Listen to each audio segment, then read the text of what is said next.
Warning. The Counter-Surveil podcast may contain content on hacking, cybersecurity, privacy, and sticking it to the man. By listening, you agree to the following terms. Number 1, not to use anything you learn here for evil. Pinky swear. Number 2, we are not responsible if you get arrested, your computer explodes, or you accidentally hack the planet. That's on you. So don't blame us if you're on 14 watch lists, but you still keep hacking. And choose not to learn better OPSEC, because watching old anime is more fun than learning new tradecraft. And remember, number 3, the NSA and FBI may be tuning in, but hey, that's part of the thrill, right? Wave hello to your FBI agent. They probably really think they're the good guys. Number 4, any resemblance to actual hackers, living or dead, is coincidental, except when it isn't. Wait, what? Number 5, so go grab your Jolt Cola, balls and clubmate, or something a bit stronger. Be the stereotype everyone thinks you are and fire up your terminal and bite into this wild ride through the interwebs. Number 6, if you get owned, don't come crying to us. Just Control, Alt and delete your tears away and suck it up. You're a hacker, damn it, not a crybaby. Learn from it, adapt and overcome. There's no crying in hackerable.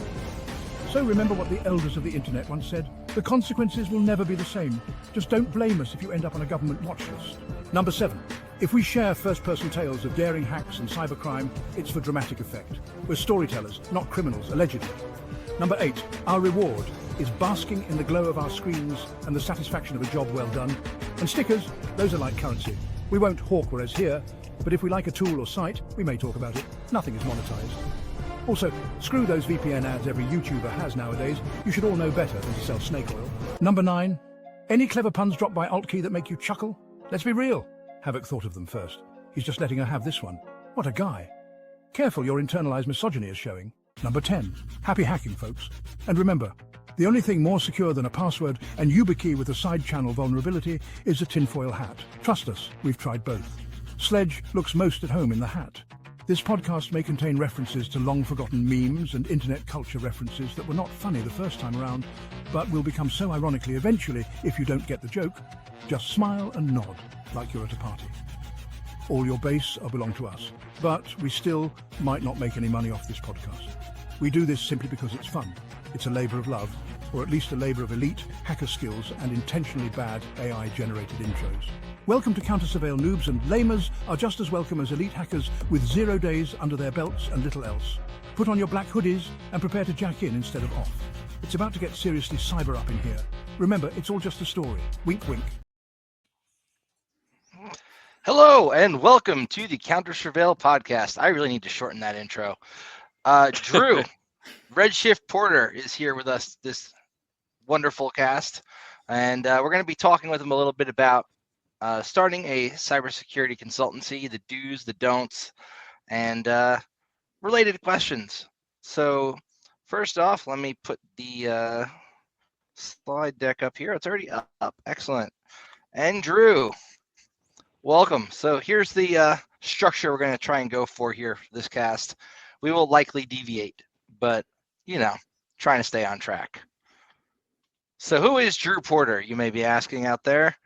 Drew Porter is a seasoned senior security analyst with robust foundation in various cybersecurity domains, including regulatory compliance and pen testing. His career has spanned both private and defense sectors, allowing him to gain diverse insights into security challenges and solutions.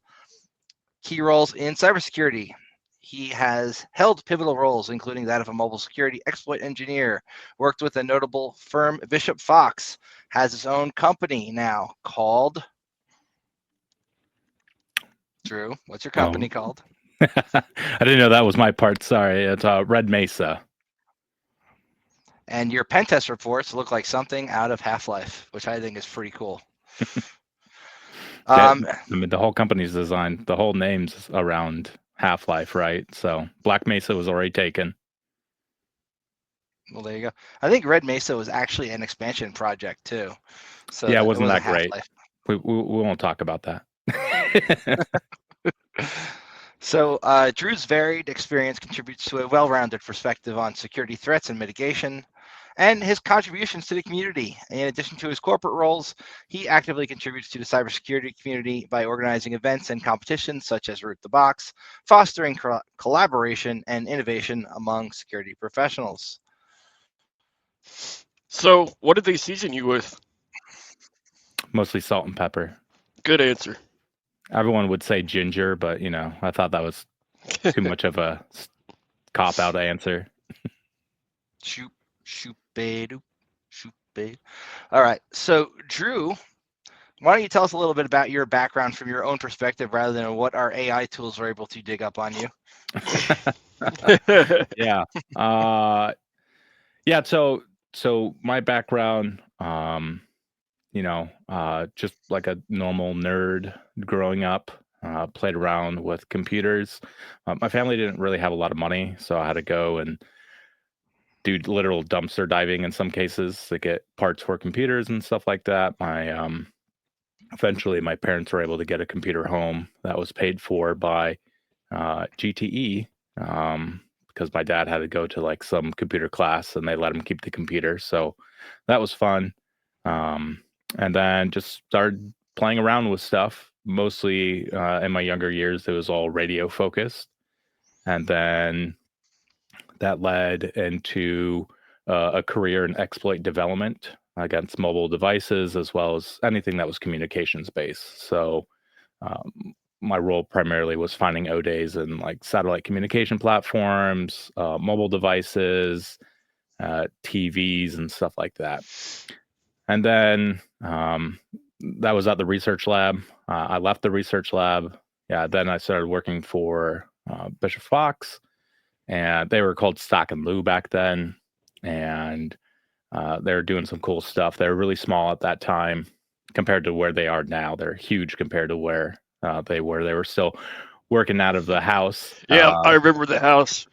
And yeah, so I was there before they even hit 50 employees, and that was fun.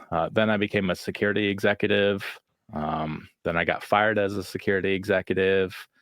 And then, at that time I was like 24 years old, and I was like, oh crap, what do I do with my life?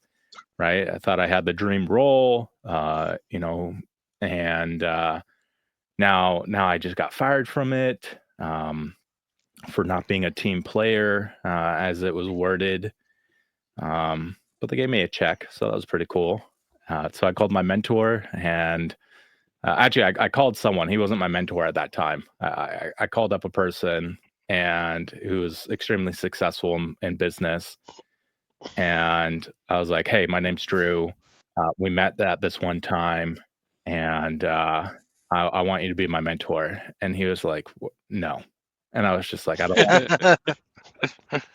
want we make a deal where I don't ever say your name, and I will never use your business contact.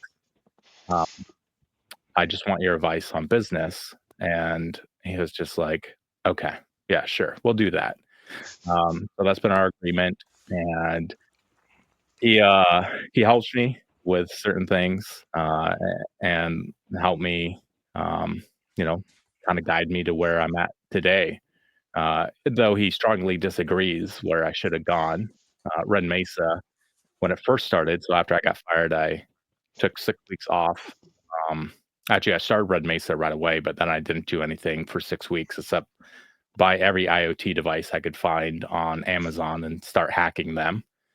And then I was like, oh crap, okay, I got to do this like business thing, I guess.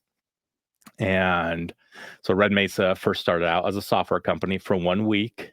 And then there's a few consultancies that were just not doing the most stellar job at making sure that their consultants were happy, and caring about the consultant over the customer. So I was like, I bet you I could do this better. And asked my mentor, and he's like, nope, don't do a consultancy. That's dumb. I ran a consultancy. He sold a consultancy for a boatload of money. And he's like, nope, it's the worst thing ever. Don't do it. And I was like, I think I could do it differently. And he was just like, if you're going to do a consultancy, follow the EY model, right? Ernst & Young. And he's just like, you just got to embed and make the client totally dependent on you. And I was like, nah, I hate that model. I despise that model. And I was like, I want to make one where it's like our goal is to make ourselves go out of business. And he was just like, you're an idiot. And I was like, okay. And he literally said, when your company crashes and burns 12 months after you do this, Let me know. We'll get you a CISO position again. And I was like, okay, fine. I think I could do this. And then, so I started it, and it been going pretty well. That Excellent. was your dude. hold my beer moment. Yeah. At well, he asked me at 12 months. He asked me, like, after he realized, like, oh crap, okay, this guy's still in business. And he's signing pretty good sized contracts. What is your goal? And I told him, oh, my goal is to just once I want to figure out how to do this, or I'm going to do this for like 7 years. And then I'm going to tell other people how they can start their own consultancy. And then he's like, okay, so you're going to, like, run your consultancy, make it worth a bit of money, and then sell that training. And I was like, oh, no, I'm not going to sell it. I'm just going to, like, give it away. And he's like, you're an idiot. Yeah. I remember he's like, you're the dumbest smart person I know sometimes, Drew. And I was like, thanks. Because it was the first time he ever called me smart. But yeah, so and that's what I've been doing. And I've been, distracted with other side projects. But the goal is to release this information. And part of that is like this podcast, right? So everything's open, how we do billing structures, how we do, what it's like bringing on your first employee, what's like bringing on your 8th employee, all that stuff. Happy to talk about it.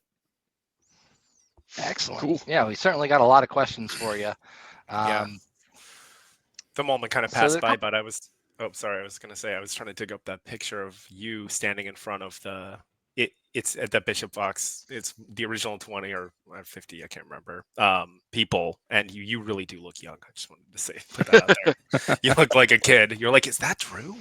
Yeah. I was a kid. And when I got hired at that startup to do, to be the security executive, I still was a kid. And, I didn't really understand what it meant to lead a organization in security at that time. So, I was still very rigid in my thoughts of security. I was like, oh, it's something insecure. Like, we could never allow anything like that. Sorry to interrupt. Accepting risk, didn't understand. So yeah, it definitely was young. Oh man, if I can dig it up, we'll put it on the screen later. I've got one. Find it. Send Him it over standing to me. on a table at college.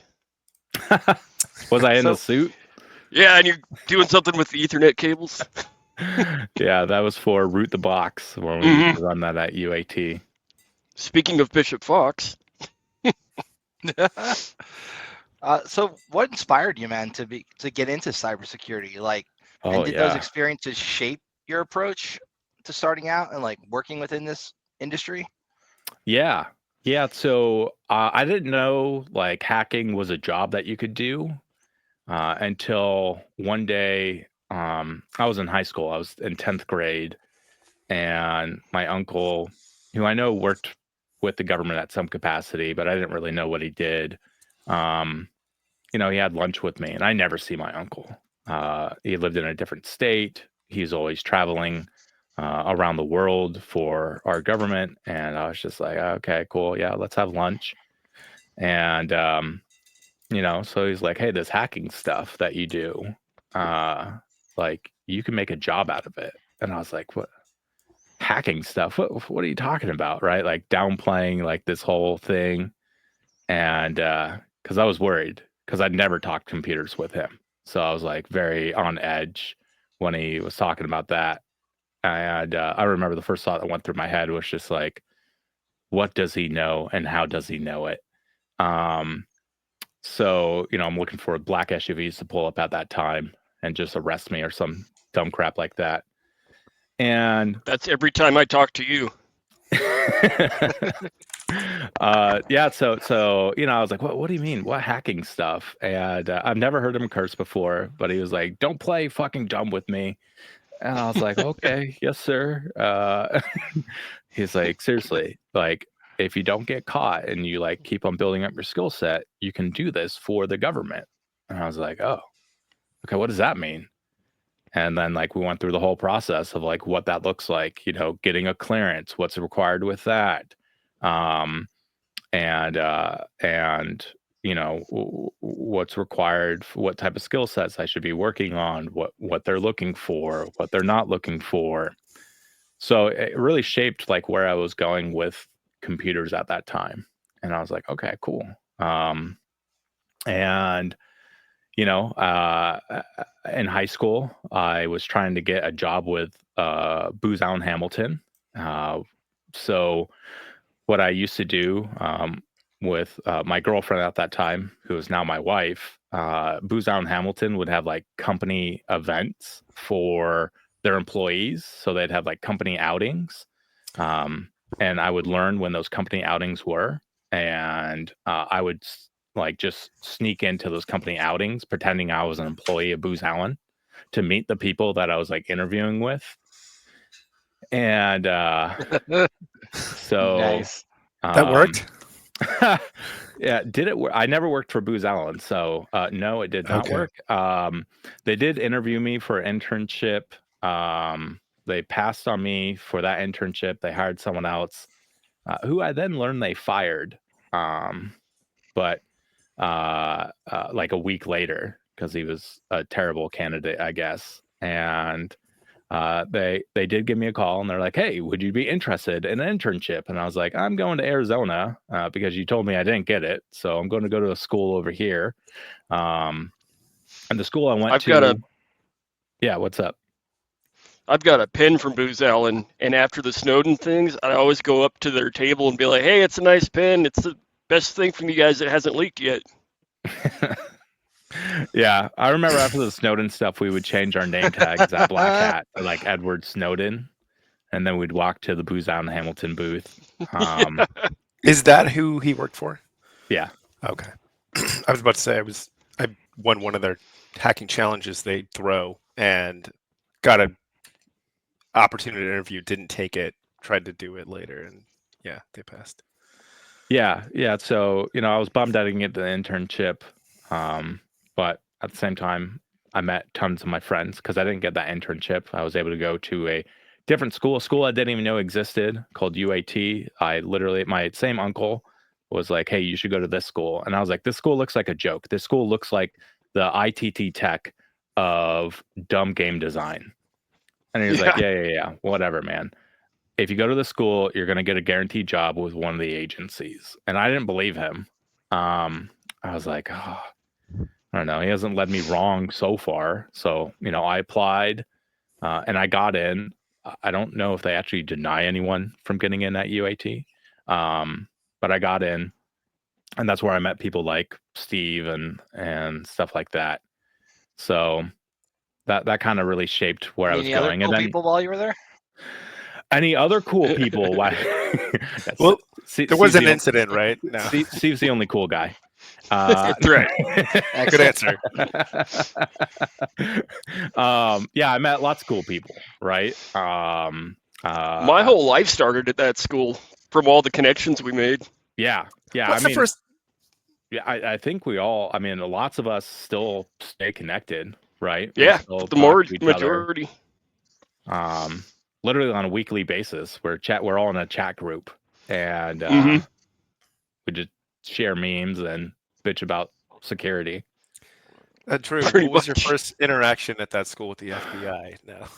Yeah, with the FBI. I did have interaction with Secret Service and FBI there. They came to my apartment and my dorm, but it wasn't for me. My first interaction at that school actually was for anyone from a government group, was meeting the NSA recruiter, which was literally day one. I did not know that was a thing, but yep, as soon as we got in there, day one, you know, you sit down, and I sat down with this recruiter, and she was just like, all right, are you interested in working with the NSA? And I said, yes. And I never worked with the NSA, just to clear that out. Never have I been a government employee. Never have I ever. And if he was, he wouldn't be allowed to say. I private sector all my life. So let's just get that out Lots of people confuse me for feds. The feds think I'm a fed. I'm not. I don't pretend to be a fed. Because you do Let's give the shine talk yours. on disguises. Yeah, I have taught classes on disguises. I've taught our feds. I've taught other countries spooks as well. But I myself was never a spook. I was never a fed. But I did apply to become one. And I got 2 job offers from 2 different groups. But yeah, that was like day 1 at UAT. It was like you sat down with the recruiter. I was like, okay, you want to work with the government? Great. This is what's called an FS-86. Fill this out. I'm like, okay. And it's like, the last 10 years of your life. And I was like, okay, cool. And so I called my uncle like the end of that week. I was like, oh, I think you're correct. I think you could get a job. And he's like, yeah, I know I'm correct. And he's like, don't fuck up. I was like, okay.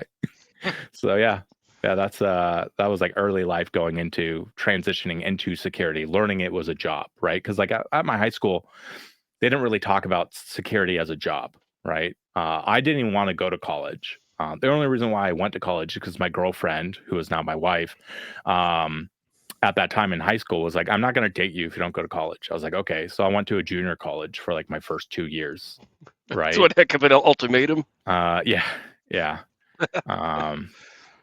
Well, at that time, I already knew that we're going to get married. So like early on in our relationship, there was a deciding factor. Yeah. She had like dual citizenship. So, she asked me like, hey, are we going to get married or not? And I was like, yeah, we are. And I knew why she was asking that question, because at 18, she would have to choose, to drop one of her citizenships. And if we're going to get married, she can't have a citizen. At that time, the role that I wanted was very restrictive on like who you would marry. And even if they had like dual citizenship, what that would do to your possibility of getting that role and stuff like that. So she dropped that. So we knew we were going to get married, right? But then she saw that I wasn't really interested in going into college, so she gave me that ultimatum. Yeah. I was Either way, I was going to buy an IT shop I was working for at that time, right? I was doing like network admin work for like Ford and GM in high school, as a contract network admin through another company. I was just going to buy that company and get a loan to buy that company and then pay off that loan with the company revenue. And I'd already talked to the owner of that company about doing that. So, but the wife wanted me to go to college. So did Cool. that. Well, it seems like it kind of worked out for you. So maybe she might do some good there. Yeah, it worked out. Mostly I married her, so that I think that was the best part of the deal. She tolerates my shenanigans. All your Pelican boxes on. with all your RF gear everywhere, just littering the hallway. Yeah, they litter the garage now. Racing around a big field, hitting little jumps in her car, and she's like, "Drive, ain't my car." Yeah. I imagine you've got lots and lots of radio gear. Like you probably got like an Edis research thing, like all the cool things that we can't afford. Yeah, so many. I have some radio gear. Yeah, that is how I would describe it. You got a USRP over there? How humble. Yes, I do have at least one USRP. You've heard of it before. But the USRP I consider like a hobbyist grade software-defined radio, right? It's not like a professional software-defined radio. And that's not the bag. It half duplex or full duplex? Well, I mean the USRPs are full duplex, right? So in fact, they're even more than that. They have multiple radios in them that you can use simultaneously to do things like MIMO and other beamforming stuff and whatnot. But the reason why, like, I have the B series, right? So I have like a B205, I have a B210, I have a few B210s. Oh, can I trade you for one? Because my B210, it's that weird one that doesn't have a case for it. What do you consider The professional? Greg? whiteboard? Yeah, I got the white one. Yeah. It's like the OG. I'm not interested in that. I actually gave away my whiteboard B210. So I need a green one. It was a good try there, Sledge. Good try. All right, let's move on to the core topic here. I do divert a bit. To quickly answer David's question, what do I consider a professional software-defined radio? So for terms of things like, let's say, signals intelligence, right? So the receiving, we don't need to like transmit per se, but the receiving of information or of a signal, I would lean towards companies like ThinkRF, which make a great radio. They're out of Canada. I've met with their CTO, an extremely smart individual, really focused on the art of radio. And I do enjoy using their radio platforms. I have not personally bought one myself, but my clients have bought those radios, and that's what we use for various purposes. I have one here somewhere in a Pelican case, so it's a great professional software-defined radio, and its default configuration, its range is, it's, I forget what the bottom range is, but it's essentially like DC to 28 gigahertz, right? And then we have converters that allow us to go up to 60 gigahertz, usable with that. So, Wow. Okay. Thank you. Yeah. Badass. That's okay. Well, But that's a much more expensive radio, right? Like, Yeah. that's the thing. Once you get into like these higher end radios, it's no longer like you're just paying $2,500, right? Like $2,500, right? Yeah. It's like $28,000, and then it's like, oh, you want software? Great, that's another $25,000. So like the software that we use with it is literally another $27,000 all in. So you're not messing around. You could buy a sports car or. Yeah. And then you have to pay it. So that 27, God, this is the worst part. You have to pay like a renewal license cost. So it's like $8,000 every year that you're paying after you buy in initially on that $27,000 price range. And then they send you like a new flash drive that gives you an updated key. And, sometimes I think about cracking it, but I'm like, I like their software. I like the company. Yeah. And I'm not going to name the company because now they know that I think about cracking their software sometimes. I think I know which one that is. But it's great software, and it works well with the ThinkRF. So when we're doing something like signals intelligence, and we have like 6 ThinkRFs going up around in an area, it allows us to do what we need to do very effectively, and I can rely on it. And I can deploy it remotely, and I know I can rely on it. Oh, they should give you a referral fee for that one right there. All right. Yeah, they are not a sponsor. Yet. Yeah. Hey, ThinkRF, if you want to sponsor my YouTube channel, great. I'm down. Right. One of your competitors has already talked to me, but I don't like them as much as you, so I haven't agreed yet. Sense of urgency, number 1 social engineering tool. That's right. So foundational steps, like getting back to the core topic, for somebody who's looking to start their own cybersecurity firm, what would you say like the most critical initial steps they should take, and how should they prioritize them? Yeah. So the initial step is like actually have an offering that's worth being paid for. You're going to be competing against like 27,000 other consultancies in the US. What makes you 27,000 like security consultancies, right? What makes you unique? Like, why would someone go with you? What do you do better than others? And figure that out. Figure out what makes you unique. And your uniqueness can be something as lame, and I'm going to use this word lame, as you have contacts that other people don't have, right? So it doesn't mean you actually do anything better, right? You could totally suck and you could still do well because you have contacts that other people don't have. Sure, great. I think that would be a waste of, I think if you're going to run a consultancy, you should provide a value better than others. But but that might be your unique skill. You have access that others don't, right? But find what makes you unique, and then really decide, like, why is it that you want to start your own company? I had a person who I was talking to who was like, I want to start my own consultancy. I was like, great. Like, and this was years ago. Like, I was 4 years in or 3 years in starting my own consultancy. And I was like, great. Like, why do you want to start your own consultancy? And they're like, I'm working 80 hours a week. I was like, okay. And they're like, I don't want to do that. And I was just like, okay. When in your career do you not want to do that? And they're like, well, I want to start a consultancy and just, I want to be able to work 40 hours while making, charging. At that time, he wanted to charge like $250 an hour, right? And I was just like, okay,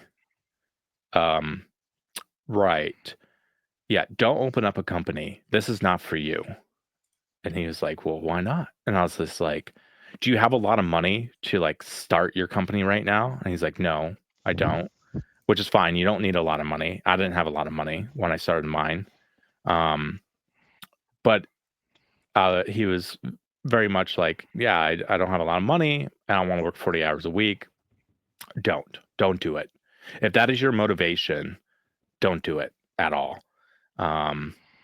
Because when you start your company, you need to dedicate as much time as possible. When I say as much time as possible, I don't mean like you dedicate 40 hours a week to it. And that's it, right? You need to dedicate it. Let's say you start your company and you're working another job, which is smart. You should do that unless you have a nest egg saved up and you could just jump into it, right? Or you have a client that's lined up and is going to be, or is already paying you before you start the project, right? And then you can roll that into something great. But most of the time you start your own company when you're working for someone else, right? That's smart. I recommend that for most people. But you work 40 hours, let's say, a week for that job. You need to work 60 hours on top of your 40 hours a week for your own company. So you're working 100-hour work weeks. How long do you do that for? For as long as you can take it. And if your company takes off and does well, great. If it doesn't, you just become another statistic of a failed small business, right? For the first 18 months of starting my company, I spent 100 hours a week working, if not more sometimes, right? I had already changed my sleep schedule at that time to be running off of 4 hours sleep. Some people can do that. Some people can't, right? I'm fortunate enough to be one of the ones that can do that and function normally throughout the day. I'm not saying it's a healthy option, but you're starting a company. We're not talking about health here. So starting a company is bad for your health. It's very stressful. But yeah, so if that's like your motivation, great. You want to if your motivation is you want to provide a unique value that someone wants, great. You need to find what that is. More importantly, you need to know what you want in life. Like, what is your end goal in life, right? And you need to see if a business actually aligns with that end goal. If your end goal in life is you just want to be able to do the minimum amount of work, get paid for it, and live on the beach, smoke weed, and play video games, running a business may not be your best option. I have a friend who's like that. He found that he could just be a developer. He literally works 2 hours a week, right? He's extremely talented at his job, and he has to solve the hard problems for this medical company. And that equates to, 2 to 4 hours a week that he's actually doing real work. And then all the other times he's just hanging out on the beach, smoking pot, playing video games. And that's what he wanted in his life, right?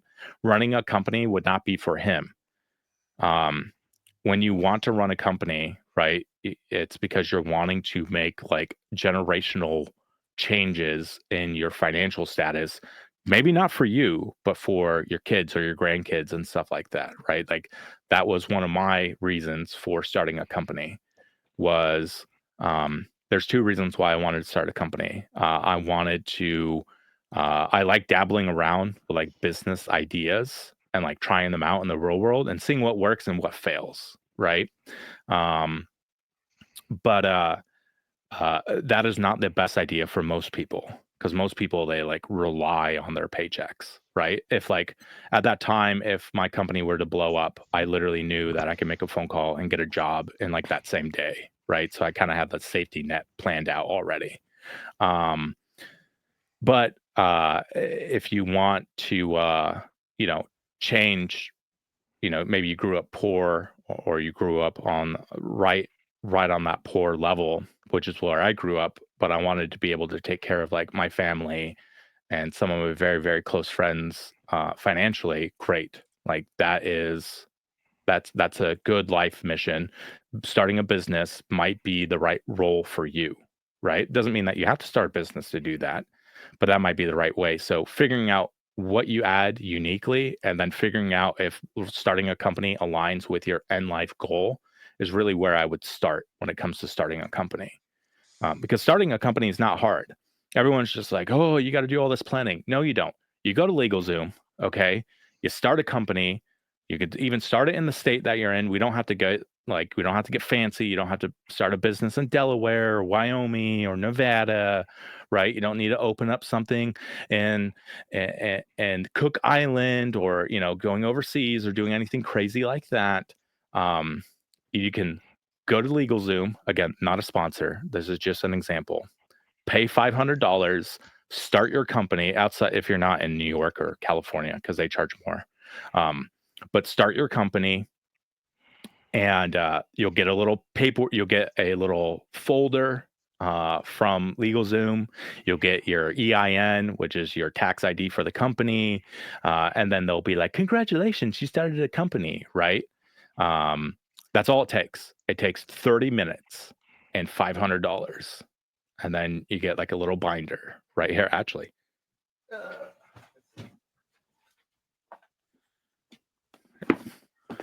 This is what the binder looks like, right? So this is my YouTube channel that I just started, self-plug. Nice. But like $500, 30 minutes. That's how much it costs to start a company, right? It's not intense. There's not a whole bunch of stuff that you have to worry about and whatnot. And then the next thing you have to do is you get a website up, right? Don't know how to build a website? Cool. Go to Wix, right? If you can drag and drop, perfect. Don't know what to say on your website? That's okay. ChatGPT that shit, right? I offer consulting services in the security space. Please make my website sound generic as fuck. And ChatGPT will do a great job like pushing that out for you, right? And then you can do all that. You don't even need technical skills, which you should have technical skills if we're doing security consulting. But I'm just saying in general, right? It's not difficult today. Like it's way easy today. You don't need to know how to make a website. You can drag and drop and make your own website with something like Wix or whatever. Or you can pay Evelyn to make you a website. Very plug. few times does your website bring you organic business. It's something to validate you when other people are doing their cursory, checks, right? Yeah.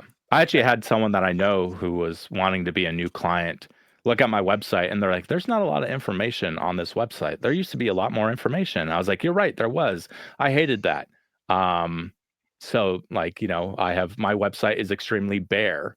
But that's because where I'm at in my career right? Where I'm at in life, I can pick the projects I want to work on. And I don't want to work on a lot of projects. So I'm extremely picky. So my website doesn't need to be all flashy, have like 10 billion pages on it. I'm not trying to IPO or anything like that, right? Red Mesa's done well enough to where I don't care about any of that. So, but I also don't have it to where I have to like upkeep this huge behemoth of a company. We'll talk about that probably later, right? Like, what do you do when you want to exit? Right? Like, you're like, wow, I may not have to work anymore. or I just have to work very minimally so I can pay for health insurance. Which is why you want to. So I'll give you this tip, kind of jumping ahead. When you start your own company, if you don't have someone else's health insurance to be on, you're going to learn paying for health insurance sucks. You're going to be paying thousands of dollars a month for your health insurance, and it's terrible. So, you just got to work a little bit to cover the $30,000 it costs per year for health insurance, right? Or 24,000 or whatever it is. So yeah, it's it doesn't take that much effort to start a company. Just look at what state do you live in? I live in Georgia. Great. Start your company in Georgia, right? LegalZoom again. Just it's very simple. People make it seem like it's very difficult. And the other thing you need to do is like you can start your company, but you don't have to be transacting as your company right away. So start your company right now. Start building up like your portfolio that you can show someone, right? And then go and actually transact and try to get clients. So how do you differentiate your services from like the larger, more established firms? Like what strategies have you found effective that where you can attract the clients that you want, not just random clients? Well, okay, let's talk about this. This is the reality of starting your own company. When you first start your company, bro, I'm not gay, but $20 is $20, right? So like you do all the shit work. My first like one of my first contracts I got with Red Mesa, I was doing firewall reviews for like, I don't know, like $60 an hour, right? It was garbage work. I hated every minute of it. But you got to do it. Like that's what's paying the bills right now, right? I'm reviewing these dumbass firewall rules. Boo-hoo, suck it up. Who cares? You're having to do that what we call in the industry pay for gay, right? Some people may not like that in today's terms, but it is what the business world has called it for many decades. But it is the shit work that you don't want to do, but you will do it because you're running a consultancy. And as I joke with people, what is running a consultancy? Well, I'm just a cybersecurity hooker, basically, right? Whoever is willing to pay my hourly rate, I will work with them. Not really anymore, but As long as that's it's how legal. it was in the beginning, right? Yeah. As long as it's legal, or if they're paying like an obscene amount of rate, maybe you don't mind if it's not illegal, right? But what is legal, right? Some people think some things are legal, some things aren't, right? A judge will determine that. Or if you have a client that has a .gov at the end of their URL, right? Lots of more things become legal. Don't ask too many questions. Yeah. But yeah, so with that, you got to do that grueling work. You take anything that you can get. So all that crappy web app pen testing work that it's absolute trash to do, you go do it, right? All that dumb writing policies or reviewing policy work, you go do that. And those might be things that people are really excited about, right? I'm not trashing on it. They're just not exciting to me. But that's what you got to do, right? Is all this work that is severely underpaid, terrible. The clients are terrible to work with, but that's just the reality of starting your company, right? You get all that out, but you're paying bills, so it doesn't matter, right? You're still surviving. Your company is surviving, and that's what you do in the beginning. Is like you're in survival mode, and that's what I did with mine, right? Is like I did the bullshit work. So, and there were times where, I had like a client that was like 12 months late paying me, and like I already had to pay all my guys. So like I took another bullshit contract. And this is like the early days of my company. I took a bullshit contract so that I could like make sure that I could pay my own bills and then continue, right? Because that's the one thing. You always make sure you pay your guys on time First. Yeah. and you deal with the consequences of that afterwards. So like I took another bullshit. It was like an architectural review job that paid, like $65 an hour or something like that. So I can pay my other personal bills and stuff like that. So You ever notice like law firms always pay like it takes forever to get them to pay properly? Like I've had really bad luck with them when I've done work for them that it's like months later, and then there's always like some issue where it's gonna be another thing, at least in my experience. yeah, I haven't had too much problem with law firms. The only problems I had a problem with the utility before. And how you can kind of get around that is you can charge like a third of your price up front. So as soon as they sign the PO, you send an invoice for that 1/3 up front, right? And then I had a problem with a crypto company before. They were a crypto exchange. Our report caused them to shut down. Well, our report caused their backers, all their investors, to leave. And then the company shut down. I did not know that was happening. I'm still on very good terms with their executives. They don't hate me, even though it was my report that kind of killed their exchange. Well, at least they got a report. Yeah, they got a report. It was a pretty crazy report. It was basically like, oh, hey, all this security infrastructure that you built, yeah, it's garbage. And it shut down the crypto company or the exchange, which was pretty crazy because it was one of the larger exchanges at that time in the crypto world for the region that it was focused on. Mhm. But they took forever. They took like, I forget how long they took. Forever. So much so I was like, I'm just going to release your report. And not that it really would matter because they're already shutting down. But the CTO was just like, no, Drew, like, I'll pay. And it wasn't even that much, right? It was like $18,000. And they're like, I'll pay. And I was like, thanks. Like 13, 18, I don't know how long it was. But yeah. And then I had a utility who was slow to pay. And that was total bullshit. Whoever their billing department is, fuck you. But yeah, Could you just flip the breakers in their office? No, shut up. yeah, I haven't done that. Give them a free phishing assessment to their billing department. Yeah, no. What do you mean? Twist You the already valve paid outside. me. Shut down the water. I do have in some of my contracting, and some clients will be more pushy on it than others. We do have a line that says like, if you don't pay us within a certain amount of time, like we can, you don't own your report. That's like what we put in there. You don't own your report until you pay us. And we can then sell your report or your findings to like the highest bidder if you don't pay us to recoup our cost, right? Not everyone agrees to that. Sometimes I'm we gonna take have it to add out. that into mine. I like that. Yeah. A lot of people. Oh no, a lot of people are going to cause a fight with that. It's our second most contentious part in our agreements that we have. Our It's a good first way to most make sure they contentious pay, one. though. Oh yeah. Oh, it's great. They're just like, we can't do this, and I was like, do you guys? Are you not going to pay? Because this doesn't matter if you don't pay. I mean, like, why does it matter? Way If to you're make going to sure pay they're on actually time, reading the contract and not just blindly signing. Yeah, I mean, we work with a lot of like Fortune 100 companies, so they all read the contracts very, very closely. What's your most contentious? Our travel policy. Okay. My travel policy is very skewed towards the consultant. So we're going to have to fly more than 4.5 hours. Great.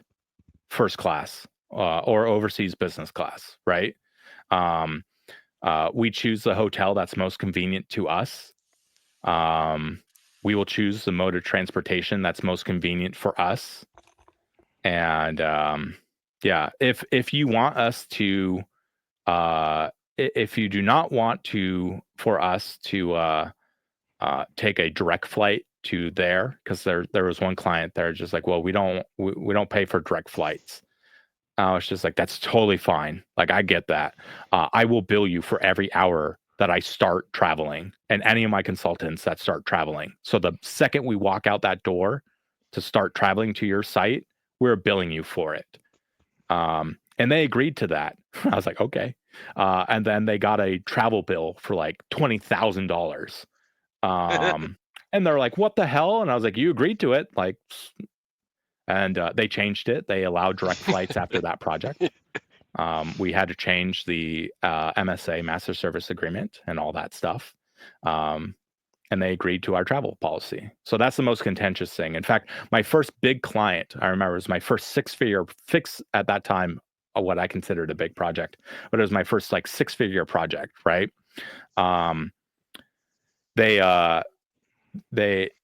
Their lawyers or whoever, their lawyers were on there, but they also had another group that was on this phone call negotiating these contract stuff. And they're like, we can't agree to your travel policy. And I was like, oh, that's totally fine. Like, I get that. And they're like, okay, cool. So we'll scratch these parts out. And I was like, oh, no. We're not working. Like, we're not working with you. And they're like, what? And they knew I was a super small consultancy, right? It was just myself at that time. And I was like, yeah. Like, that's fine. Like, I get it. Not everyone is ready to transact with a premium consultancy. I can give you recommendations for like some grade B consultancies that probably are more your speed, if that's what you want. And these people are so dumbfounded that like this cocky asshole was just like, no, fuck you. You're going to pay for my travel policy. And their problem was the first class amendment in our travel policy. Like, we don't pay first class for anyone. And I was just like, okay, that's fine. They do now pay for first class for us, and they have paid first class multiple times for us because they are far away from us. And they love it, right? They've loved everything. And the reason why I designed the travel policy is not because I like flying first class, right? It's like, oh, I don't fucking care. Commercial, right? But it is designed for the consultant. So everything in Red Mesa is designed for the consultant. So we have like these 10 why can't I even think of the name? 10 tenets of Red Mesa. The first tenet is make tons of money, give lots of it away, right? The second tenet of the company is good consultants are harder to come by than good clients. And so everything that we do is designed around the consultant. And I tell them, our travel policies might seem extreme, but I promise you, you're going to get better work out of the consultant if we're able to do this. And our consultants will be well rested when they're on site with you. They'll be able to perform, hit the ground running if you're far away and stuff like that.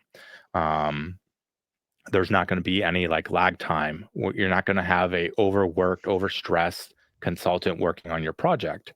Or at least we're not going to be overworking them and overstressing them. They might be overworked and overstressed for another reason, right? But not because of us. And it's worked out really well. Like the clients do see the benefit of our travel policy on there. It's the most contentious thing. I argue about it literally in every single one of our negotiations. And the only time I ever folded on it was for a company that literally was 5 minutes away from our office. I could walk to their office, and I was like, okay. Then they only had one office, right? Get a limo. So it's not like we were ever going to have to travel far. And all the work that they didn't do any on-site work. It was always all remote, right? And that was their thing, is like, we don't want anyone on site. I was like, great, I don't want to be on site anyway. So it's all remote work. So I was like, okay, the travel policy doesn't really matter in this case. Like, they already have guaranteed me all remote work. And they said, like, my point of contact, who is now a friend of mine, was like, if we ever have you come on site, like, we'll do your travel policy, but we can't. It's going to be a sticking point right now, but everything's remote, so it doesn't matter. And yeah, everything's always been remote with them, so it doesn't matter. That's the only time I've ever folded on it, is because you were 5 minutes away from our office. I literally could walk to the hangar that your office is in from my office building, right? So that is a great answer to that question, by the way. I I want to move on to the next part here. You said earlier that it's really important to have people with like different skills, having a strong network of people who you can rely on. Yeah. How do you build like a strong network of people that you can rely on? Yeah. You have to go talk to people, right? You have to network. You have to be able to determine if someone has skill or not. So you have to go and see what type of work product they have. And you also have to remember that some people have bad days, right? So, something may not be on the up and up. You just have to pick up the slack if that's the case on that particular item. Hopefully, it doesn't happen again. If it does, you just never use them again. But yeah, going out and networking, finding other people who are interested in doing work, find the work that people are interested in doing. So don't put someone who's really interested in compromising Windows, Active Directory environments on a mobile web app pen test or a mobile pen test, right? That's not what they're interested in. So like find what they're interested in and then like put them on those projects. But you don't find those people until you actually go out and talk to people, right? So whether that's at conferences, at meetups, wherever, but actually like physically meet the people as well. Because not everyone can be a consultant. And that's because not everyone can be client facing, right? There are just some people who, for a load of different reasons, just are terrible client facing. They might be great researchers, but you just never would put them in front of a client. So, like, make sure there's someone that you would want to be in front of your client because you're not always going to be there on the project, right? You're not always going to be working. Especially if you're trying to build a consultancy to like a normal business, you're going to be running the business aspect of it, right? You're not always going to be the one hacking. I love hacking. I like doing business as well. So I get to do both in my own company because I write the paychecks. So when my salespeople are like, oh, you need to be on the golf course selling more stuff, I'd be like, yeah, no, I'm going to be breaking into this building next week instead.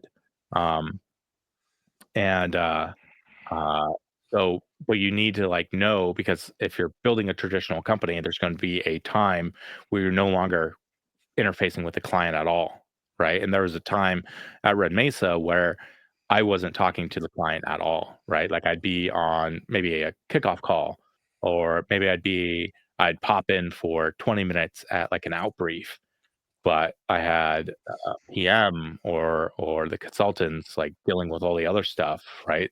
The business dev person dealing with all this, and I wasn't really interfacing all that much. So make sure that these people can be client facing and they can represent your company well. So yeah, doing that in person is the best way to do it, and knowing, are they someone of integrity?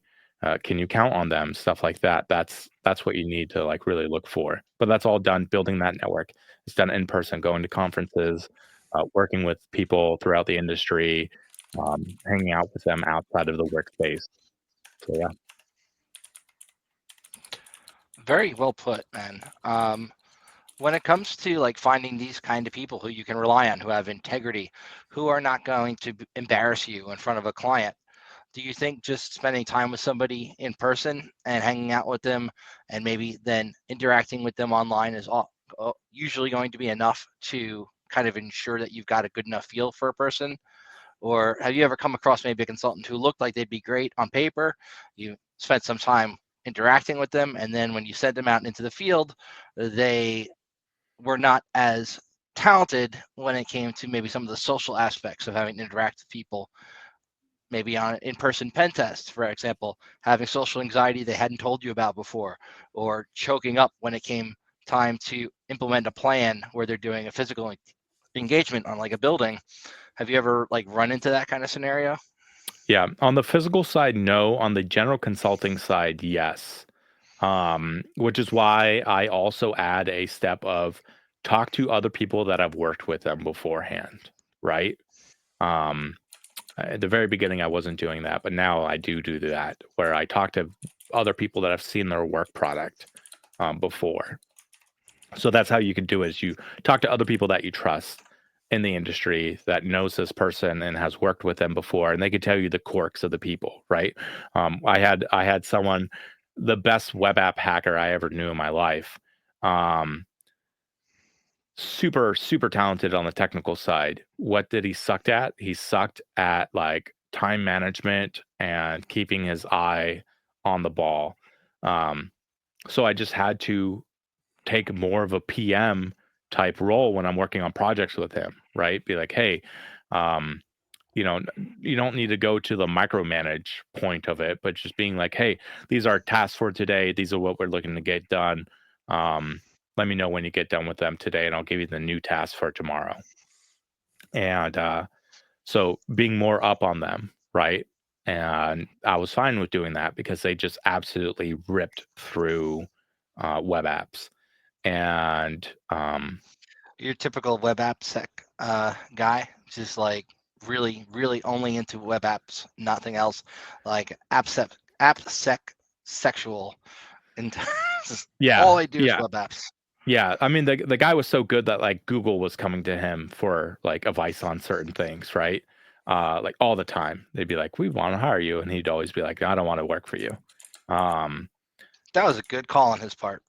Yeah, maybe. I don't know. He died, so I don't know. Oh. But Hopefully Google yeah. didn't kill him. No. And he wasn't a Boeing whistleblower either. But yeah, it's like I just knew I had to be more up on managing him and the project, right? So that wasn't a So you had bad to take thing. that PM role on. You had to be constantly interacting with him, being like, "Hey, have you met these goals so far? What are you Yeah, doing right now?"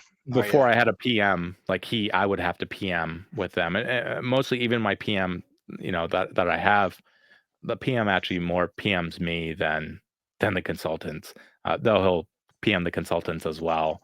But yeah, finding someone who has worked with that person before can really tell you a lot of things, and that's how I knew that this person needed to be more hands-on on the PM side than hands-off. Right? They weren't someone that I could just be like, okay, this is your goal.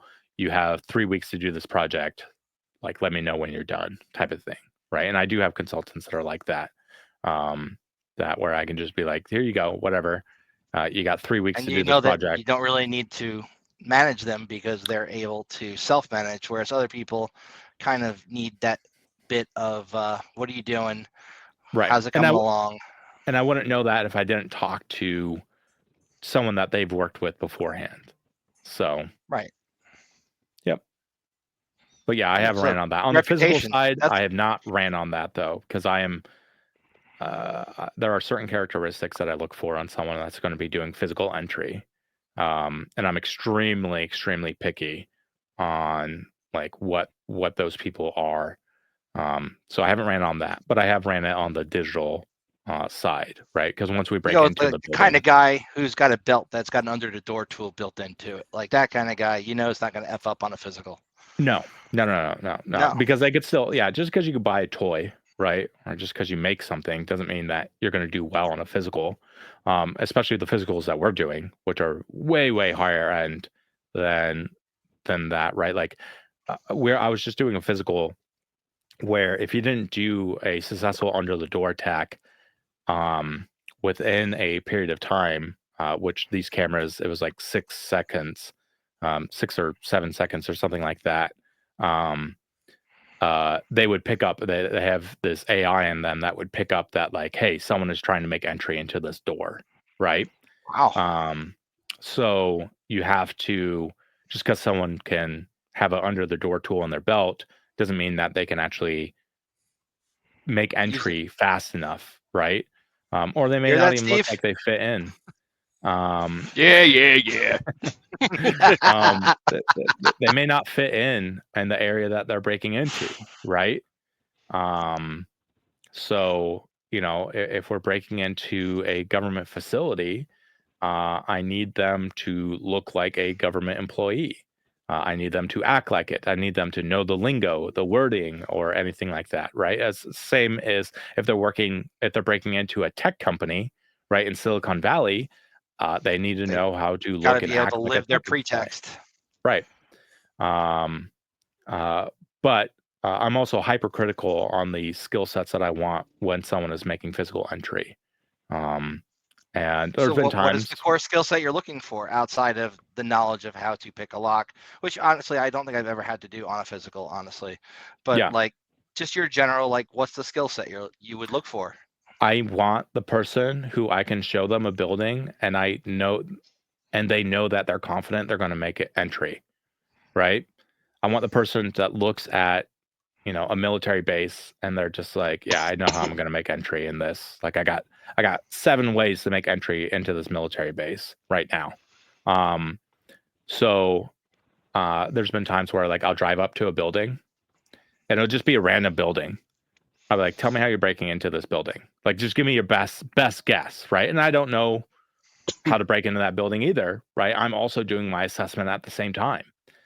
And I want them to understand like what it is that they have to do, but also understand because when we're breaking into buildings, sometimes we're asked to emulate a particular threat actor, right? So, the Asian governments, China and stuff like that, will do physical entry differently than a European company or a European group that is doing espionage, right? So I want them to also understand how those different groups work and can they simulate and act that out? Can they do that well? Are they okay working in the extreme cold, long hours, and or the extreme heat, right? We've done physical break-ins when it was 118 degrees outside. It's terrible, but it's whatever. And usually when it gets to that stage where it's like 118 degrees or like when it's -6 degrees Fahrenheit, I'm there with the guys. I'm not telling them just go do it themselves, right? In oven mitts, so you don't get burned by the door Uh, handles. Right? yeah, yeah. I'll be there with those guys, suffering with them, so that they can see like, oh yeah, Drew hired us, so he didn't have to be outside. Nope, I'm there with you guys. And but yeah, the confidence, the ability to understand. I want to know how they find exploits into locks. Right, there's a process that I look for in there.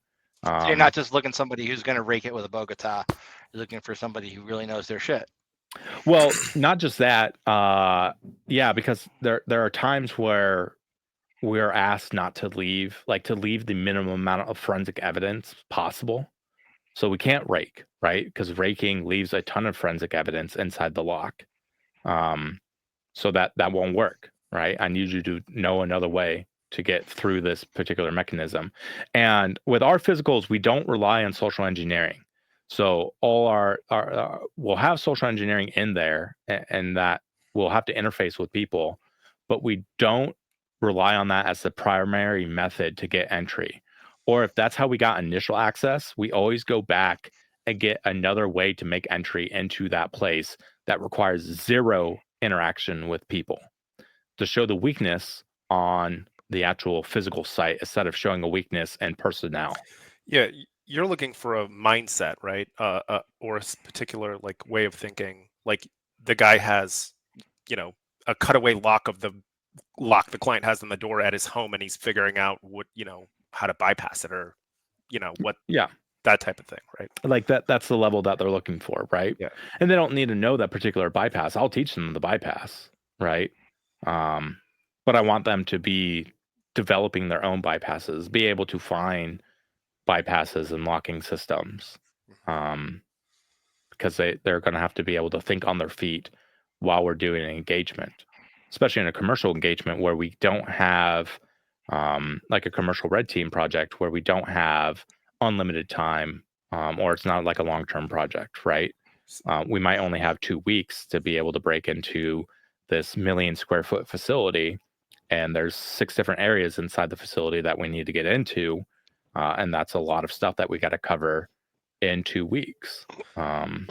So not necessarily someone with like an encyclopedic knowledge of like, oh, I know, every model of every, I mean, that's great. magnetic door lock, whatever, right? But what more happens on their when they feet, get what happens when come they're across breaking something. into what happens when they're breaking into a building and they get approached by a police officer or they get approached by security, right? There's all these other things that I You need to definitely let them run. know. Definitely run. Yeah, do not run. You'll get tased. And Yeah, don't do that. we've had police pull up on our engagements before, right? So I want to, and we interface with security on almost every single one of our engagements. Sometimes we make a point to interface with security when we're breaking into places. Have you ever gone in as security? We have not gone in as security. We have gone in as employees before. We've actually done an engagement where we got hired onto the company. So like I had to go get hired. I had to go through their interview process, get hired in the company, and then go start our engagement. Which if you ever do that, make sure you have it clear in your paperwork that if you do the tasks that you're there to get hired to do, so let's say you're a marketing person, right? And you do marketing crap for them, you still get to keep your W-2 paycheck that they gave you and the consulting rate that you're charging, right? But first Nice. time I did that, we did not solidify that stuff in the contracting language. So their accounting team was just like, well, we already paid this guy like this amount of money. Like, we're just going to take it off our project. And I was like, no, I did your dumb projects as well. Like, I delivered deliverables for that. And we made an agreement. We came to terms on that. But the next time I did it, I was just like, all right, if I have to deliver stuff for this project, like, you're going to pay me for the times I have to deliver things, as well as you're going to pay me while I'm on site. And some of them are like, oh, okay, yeah, like we'll do that. Or some of them are like, well, we don't want to pay you for that. So like get the job, get in, or like get through the interview process, get an offer, and then we'll go and we'll stop that process. We'll tell them, you send them an email being like, oh, sorry, I took an offer with someone else, but show that you could actually get in that way. And then we'll give you access as that type of person into the company afterwards. So you could just be focusing on doing that. Right. What's So the typical scope on an engagement like that? Like once you're in and you're doing the work, are you then, trying to actually compromise AD and stuff from your oh, yeah. work computer, or are you? Yeah. So we're compromising their network. We're compromising controls that they have on like their laptop. So if they don't allow people to install applications, we're trying to get around that stuff. We're seeing what we can put on that laptop that alerts their SOC versus what doesn't alert their SOC. We get around, their different different security models that they might have, or get around their different clients that are installed on the box that are reporting out to the SOC, get into areas in the building that we're not supposed to have access to, take stuff out of the building. There's a client where they did bag scans going into the building and they did bag scans going out of the building. And it was a very high-end research place that did like, they're a well-known company, but they have like a very niche research area. And they were just making sure you weren't taking any company IP out of the building, right? So they wanted us to they're like, hey, we have essentially a trinket, we'll call it, right? It wasn't any real research that they were working on. But they're like, we're going to consider this company IP. We want it to come out of the company. So bring us this predetermined item that you know what it is. So we're not actually bringing out their real research into the real world. And show us that you can do that, right? Get it through our bag scanners and stuff like that. So it'll be, in that particular case, it was a PCB board that looked like it had a functional use to it, but it was just like one of their engineers' hobby projects that he was working on. But we used it as our flag to get out of the building, and it was in a metal case and all these things, right? So we had to be able to get it through the bag scanners. So we took it out of the metal case, right? We did a few different things to get it around the bag scanners.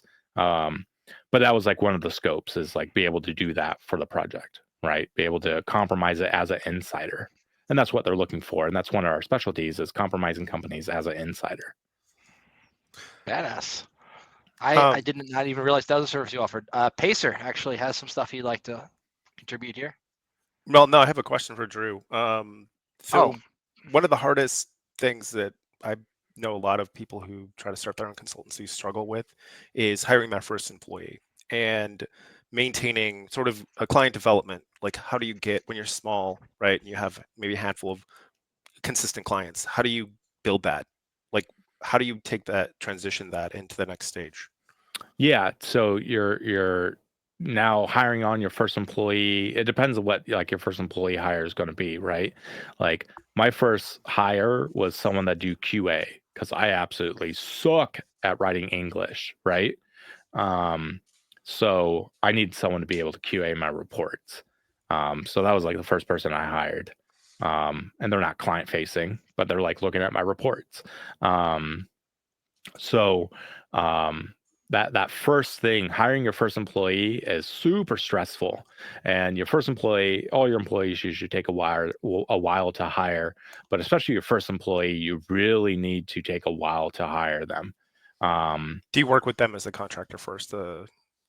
If I don't work with them, not always. I don't have to work with them as a contractor.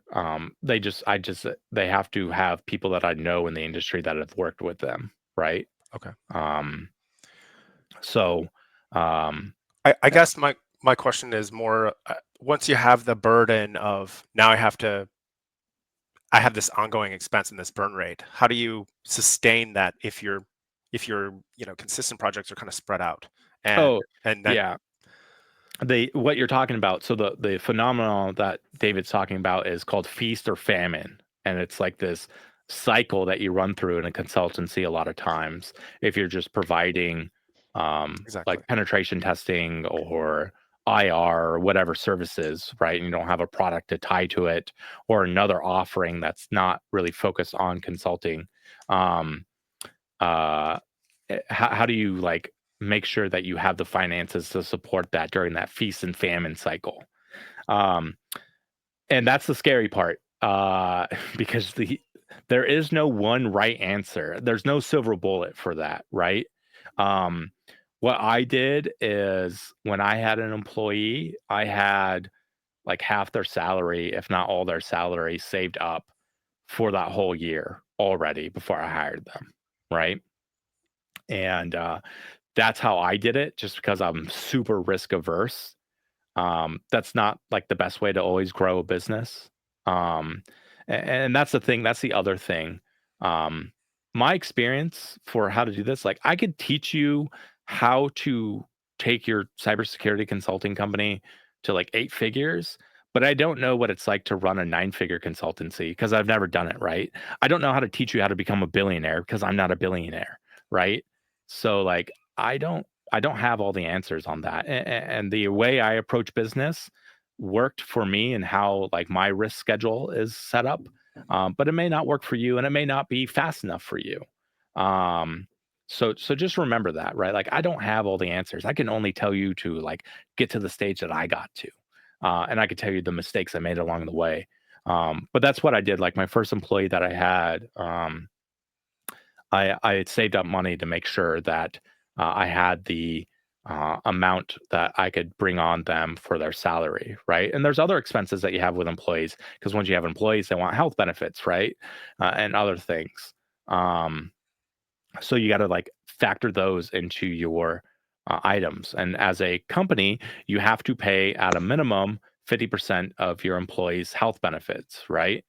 Um, so at Red Mesa, what we did is if you were single and you didn't have like kids and a wife and all the whole family thing going on, we would pay like 100% of your health insurance. If you had a family, we would pay like 60% of the entire cost for the entire family, not just for the employee, right? Um, and that's just because we had some people they had like 4 kids. That's a lot to pay. um so even if they have one kid and they have like health issues, that's still a lot to pay, right? Like I had a buddy who I wanted to bring on, but his health insurance amount because he has a ton of like different pre-existing conditions, and like, health insurance companies aren't supposed to deny you health insurance for that, and they won't. They just make you pay for it. It was going to cost a crazy amount to where like I couldn't afford his salary and paying that on top of that for him, right? So it just wasn't going to work out for us, and it sucked because he's a very great guy and he's super smart. Um, but but he totally understood, right? Like he actually brought it up as like this might be a problem in the beginning. But yeah, so saving up that cost to do that. The other thing that you could do is you might, once you have your employee, you might have to go back and take those lame ass, $60 an hour things to make sure that you can pay for your employees or anything like that, right? So to fill in the gaps of the cycle, right? Yeah. To that end, when you're getting started, right, sort of before you have the things rolling, have you had any like projects go sideways or been so close to the edge where it's like, have you ever had to deal with like being the, how you were talking about earlier, how, sometimes you get trouble getting paid with clients. Have you ever been so close to the edge that you couldn't roll over and like? Yeah. Oh yeah, definitely. How do you deal with that? You start reaching out and be like, what work do people need me to do, right? You have to start planning things out. Like, okay, I could put these expenses. I can't put payroll on my credit cards, but I could put these other expenses on my credit card, and I could now get essentially a micro loan for 27%. Interest or whatever. And I don't recommend doing that. I don't recommend what you don't want to do. And the only times I ever did that, like I had money that was supposed to be coming in. It was short term. It was just super short term, right? Like, do not take debt for operations, which is another tenet of Red Mesa, right? Do not take on debt for operations like that. So don't go out and get a loan for your bank, right? And I had friends that did that during like COVID, especially. They went and got loans so that they could like continue running their company. Super fucking stupid. Like, don't do that. I had that happen during COVID when it first hit. I was working over at Atlas, and they're like, we can't afford to pay you since we don't have as much stuff coming in, but what we can do is go get this PPP loan. You're not going to have to pay it back and just keep coming to work. And I went with it. Yeah, we didn't take so we didn't take any of the PPP loan stuff during COVID as Red Mesa. Even though they're like, oh, they're going to be grants and stuff. Nope. We didn't do any of that, right? So you can look us up if you want to like check me out on this. There's like a PPP loan look up Red Mesa, and you'll see there's nothing there. And if there is, let me know where that check is, because I fucking haven't cashed it yet. But yeah, so you just need, as a business owner, you need to figure out what you need to do to make that work, right? So that's taking on other things to get around that. But what you should be doing is you should be trying to figure out how you can have a more consistent path so you don't have that feast and famine cycle. And what you can do with that is have clients on retainer, right? Or have some type of product offering that's not one-to-one billing for hours to money. And that's really what you should be doing in your consultancy in total. Like, one of our things that we do is we've helped multiple companies start their internal red team, right? We do not bill that at a one-to-one hour rate. So, our normal rate that we charge is $350 to essentially like $500 an hour, depending on the work that we're doing, right? And it does go down to $250 an hour, depending on what you want us to do, and it can spike up, right? We've been paid ridiculous sums of money before to do work, so per hour, and that's great. You just don't always get those type of projects. Sometimes that means you have to don on the body armor when you're now doing your entry, but offer a product that doesn't require that one-to-one billing hours. So like building an internal red team doesn't require the one-to-one billing hour type, because it's essentially a product that you're selling, is the book really, and the training that you're offering to give to the individuals so that they can build their red team, and you're helping them build their red team, right? You're bringing people on and stuff like that. And if you're doing that recruitment stuff, you get a bonus based off of those people coming on and whatnot. So, Okay. Yeah. Outside of that, there's always going to be a period where you're going to be like, holy shit, if I do this can really stress me out. And like, you just have to make the decision, is it worth trying to do that? And everything could come crashing down and burn. And that's what I always tell people. They're like, oh, how's your work doing? How's the business doing? I'm like, it's doing okay today. Ask me again in 6 months. And that's always the response I give. It's like, ask me again in 6 months. Have you ever been, in the beginning when you were getting started, have you ever had to like put things on pause and sort of suspend operations to like make sure that you could make it until your next? No, once I started doing Red Mesa full time, no. There was one thing where in the very beginning, I did work for a different company when I was starting Red Mesa. And that was because they were a consultancy, over 200 people, that were privately owned and not owned by investors. They weren't looking to IPO, and they weren't owned by venture capitalists. Or private equity. There we go. Not venture capitalists, private equity. So I wanted to know how that was going to work out. And so, I was very excited. I told them, like, I want to learn from you all. So like, I was going to be learning from the VP and the CEO. I also told the CEO, like, I want to learn from you. And he was very kind and was able to set up some meetings. And our very first meeting that we were going to have, he died like the day before. So I was like, oh, okay, let's see how this goes. And then they got bought out by private equity. And I was like, okay, peace out. Like, I'm just going to do Red Mesa full time. I'm not going to have this learning experience of what I wanted. But ever since then, no, I haven't put a pause on operations. It doesn't mean that you might not run into that situation. But I've been fortunate enough to where I haven't had to put a pause on it. I've been able to run it full time, and it's been my sole source of income. And it's actually helped me fund other companies without having to take on additional like W-2 work. Okay. I'll loop back around. But we had someone named Pacer, I think, say something. Sorry. He was talking about me. Oh, okay. I see. Your all's face is right here. I have my computer screen right here, so I can't see your all's face and names and stuff. So I'm looking straight into the lens. Right. Yeah. and then I have my little screen that's over here that I look into sometimes. So, but yeah. So, Drew, you've been in this game for a while. You've probably seen a lot of different things over the years. How do you think the future landscape is changing nowadays? Like, what are the new trends? What are the things that are different from when you first started that are like where the future's going here in our industry? Yeah. So Red Mesa is primarily a offensive focused company, right?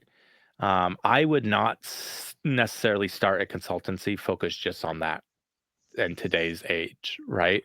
I wouldn't necessarily recommend that you start a consultancy. Maybe start a product company. But if you're dead set on starting a consultancy, right, then just know that there's certain things that are going to be more in vogue. So at the time when I was starting Red Mesa, red teaming and the new term that just came out in 2015, purple teaming, was like really big, right? So like we're able to jump on that bandwagon, and everyone wanted to have a red team. So I was like, I will help you build your red team.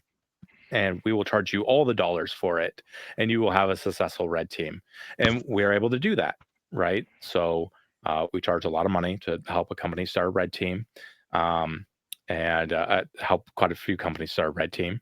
And it worked out really well. And some of those red teams are doing very, very well. One of those red teams was fully laid off because that's what that company decided to do. And they then regretted that decision fairly quickly afterwards. And I don't know if they have a red team anymore. They have my booklet on how to build a red team and all my instruction videos on that. But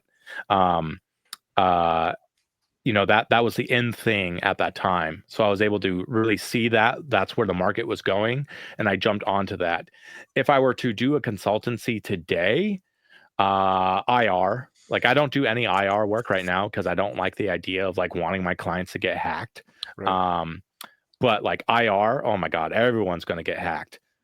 You're always going to have that employee that clicks the ransomware email and gets popped, or there's going to be a box out there that's not secure and it's going to get popped with ransomware. Great. IR is great. Intelligence,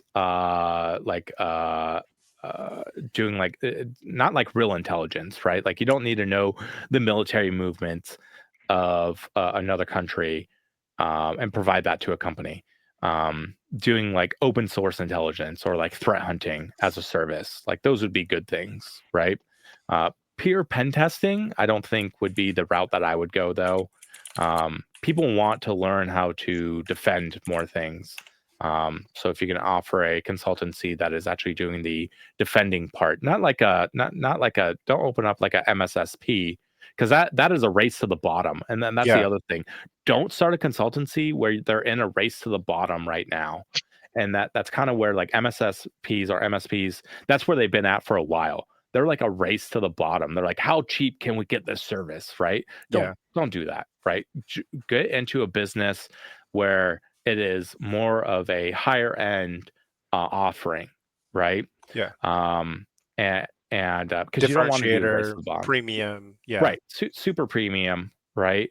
Where when you charge $350 an hour, it is considered a deal.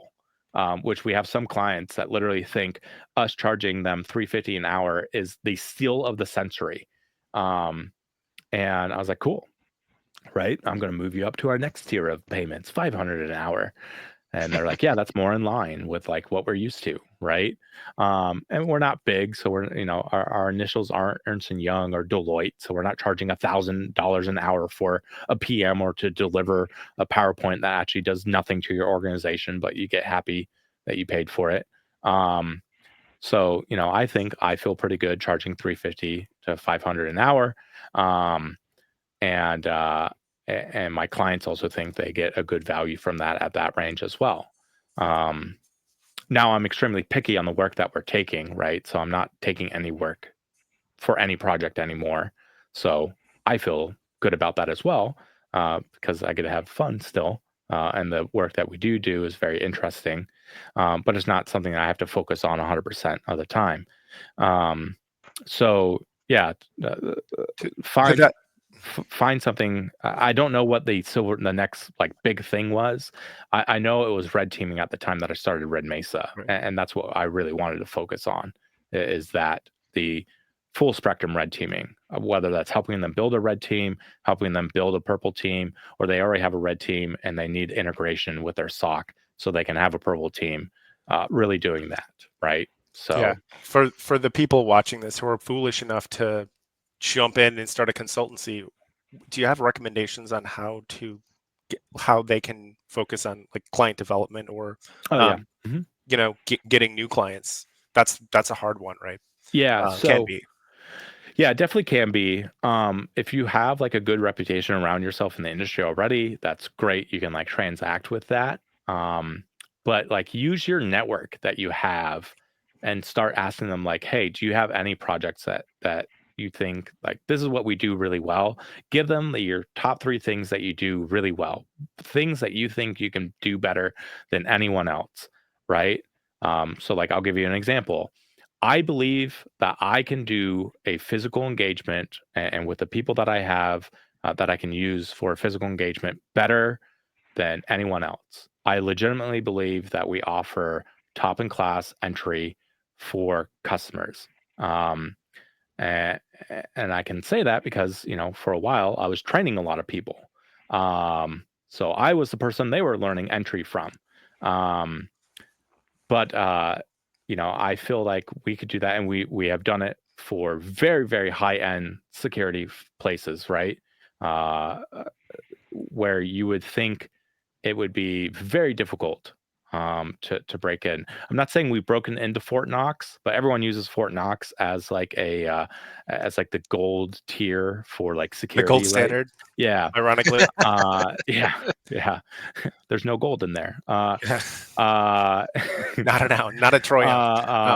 But they use like, oh yeah, like we're locked down like Fort Knox, and I'm just like, yeah, Fort Knox is actually not that hard to break into.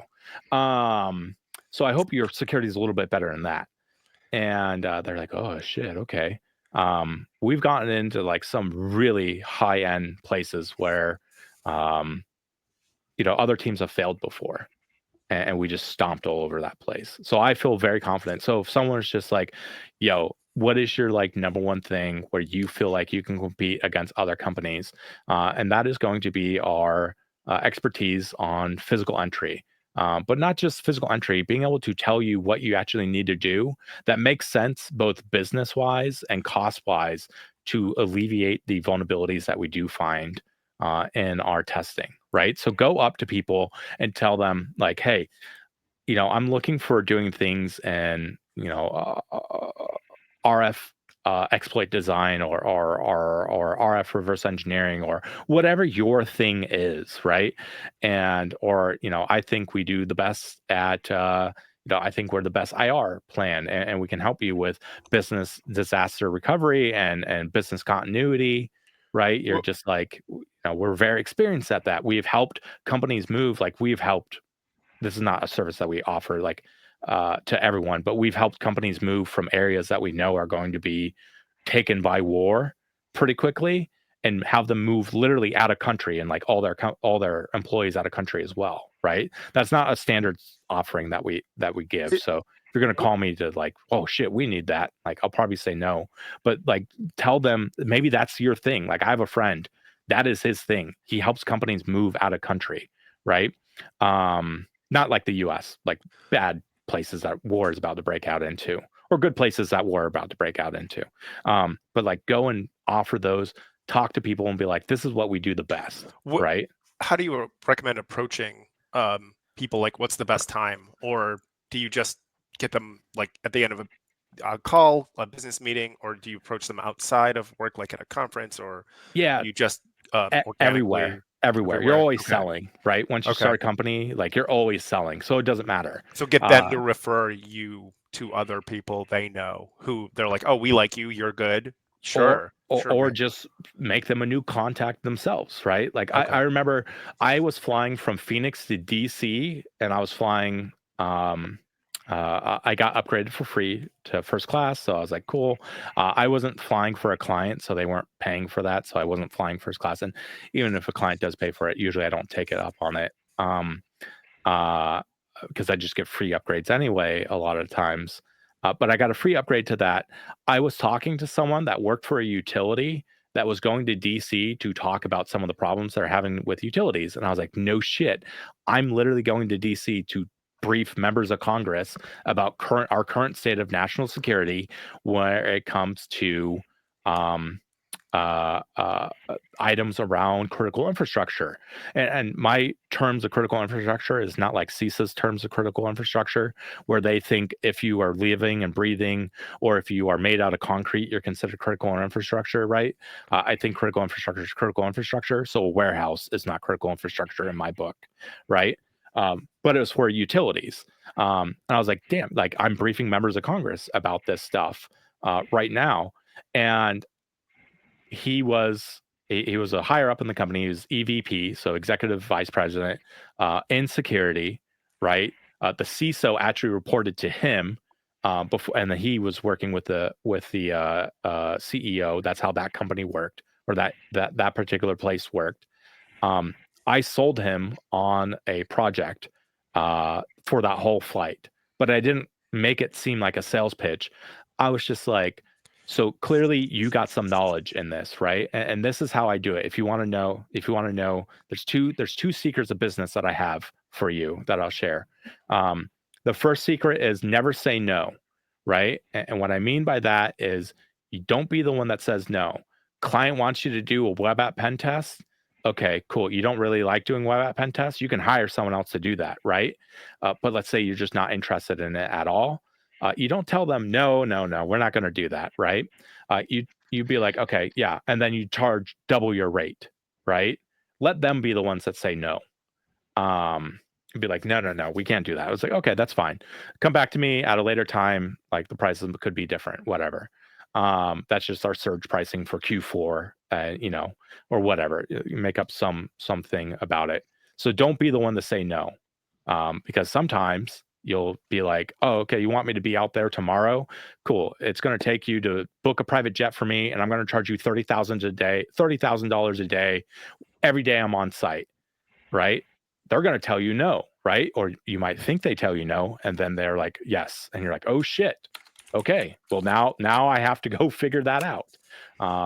So don't be the one that says no. And the next one is when you're selling something to someone, don't be like, I can solve this problem for you. That's what you want to lead to. But approach it as like, hey, you probably have a lot of good knowledge. I want to learn the struggles that you're dealing with, and just listen to their struggles that they're dealing with on related to like business, right? Or related to not necessarily business, but security, right? Like they're in the security group. What are some of the things that you're having trouble with right now? And then eject like, okay, so you give them tidbits in there of like, oh, we're having a problem right now where we're having homeless get into our building all the time, right? And you're like, okay, and then you can provide them like one or two tidbits on like how you can address that, because you don't know if it's actually a homeless person or if it's me breaking in, right? So you give them some tidbits on how to address that, and then you start talking about more on that, and you start developing. Basically, you're leading this conversation to develop a scope of work in this, and then at the end, you ask for the sale. So don't just be like, oh yeah, that was a great convo, I'll talk to them later. At the end of it, you ask for the deal. Be like, hey, you have these items. I believe I can help you with this. So this is the part where you do make it salesy, like essentially, right? I think I can solve some of these problems for you. I can't solve all your problems, but I can solve some of these problems for you quickly and efficiently. Would you be interested in me just sending you over like an initial scope, and then we can talk more about that, right? And sometimes you'll get like, no, fuck you. And sometimes you'll get the, yeah, sure. And then from those yeah, sure's, right? It's going to be like 1 out of every 10 times you're going to get a client out of there. So, and sometimes you get 2 or 3 because then they start right. telling everybody else. Yeah, they tell their friends, or you build like you do a project with them, and then that whole security org, a new CISO comes in and everyone leaves. They liked that one project that they worked on, and now everyone that just left, they all went to different companies, or they went to like 2 or 3 different companies, and then they recommend you. You plant seeds and then it branches. That's genius. Yeah. There was this one client that told all their friends, so now I'm officially their vision guy. So he sent us to like 3 other clients. So that's what you do, right? And then it can kind of steamroll, but you're selling without selling, essentially. You're listening to them. You're approaching it as like, hey, I want to learn from you. And I legitimately, this is the other thing that's probably worked out really well with me. I legitimately want to hear about other people's, not just their woes in security, but their tidbits of knowledge in security, so I can learn from them. Like, even if I know I'm approaching this to sell them something, like I legitimately want to hear what tidbits of security that they have, or what has worked well for them and their role. And that has worked out really, really well. and just knowing how to, maybe nothing comes out from there, but the next time I'm talking to someone else and they're like, oh yeah, we're running into this problem, be like, oh, have you thought about looking at it through this like approach? And they're like, oh yeah, that actually could work, right? So come to them because they're an expert in their field, right? They know what challenges they're dealing with, and it's Right. like you don't have that knowledge set, so you're kind of asking them to confide in you a little bit about some of their challenges, right? And then from there, you kind of estimate like how much interaction time do I have left with this person, and as you develop sort of a scope, you close at the end with either scheduling a meeting, hey, would you like to talk about this further, kind of type of deal, or you basically get permission to interact with them further, right? Their permission. Yeah. And one thing I used to do at like DEF CON in the early days of Red Mesa is I would book dinner reservations for like 2 or 3 people, right? Or actually I moved it. I actually, because it kind of bit me in the ass one time, I moved it. It's like I book it for like 4 or 5 people, right? And because if you have a reservation for 4 people and you then only have 2 people show up, it's easy to just like be like, oh, it's only 2 of us now instead of 4. But I would book like dinner reservation items or like lunch reservation items at different restaurants in Vegas. And I would then like find people I would want to like sell something to. I would find them at the conference wherever they are at, right? Stalk their LinkedIn or whatnot, start talking to them, and then be like, hey, you want to grab lunch? And be like, I'll pay for lunch. I just want to continue this conversation because I'm getting a lot out of it, right? And they'll be like, yeah, sure, well, I'll take free lunch, right? And then you go and you set it up, and it doesn't have to be like a fine dining restaurant, right? It'd just be a normal restaurant that you have a reservation at, so you're not waiting around to get a seat, so you can then have that more close, intimate discussion point or time frame with them, right? Where it's just you and them, or you, them, and one of their team members that are now talking about these items. And you can be like, hey, I can help you with these things. I can't help you with these things. Would you be interested in doing that? And like, DEF CON is like where I would sell next year's projects all the time. Okay. And on the consulting side, like we would sell projects on the consulting side, but Red Mesa also, we do a lot of research, and that's the big side of Red Mesa is the research side, or the bigger side, I guess. Well, I consider it the big side of Red Mesa. And so we would there at like DEF CON and stuff like that, we would sell more of those like longer term research projects. And again, that's less of a 1-to-1 hour worked versus hour paid type of items.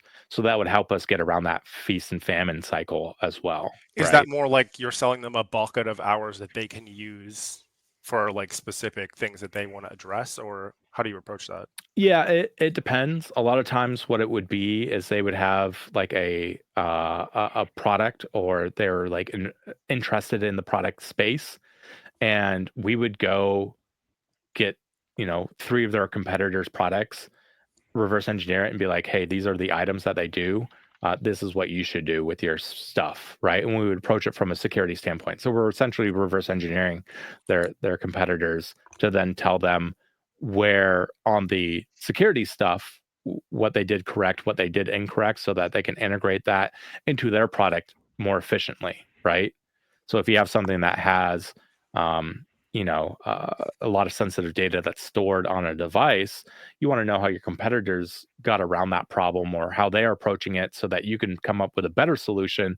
So when you are talking to that customer base, be like, oh, hey, Mr. Person in the military, yeah, our competitors, they store their information this way on the chips, but like if that device gets lost in the field, like this is how a bad guy would pull that data off. And now you have all these worries of items that you have to be, contend about now.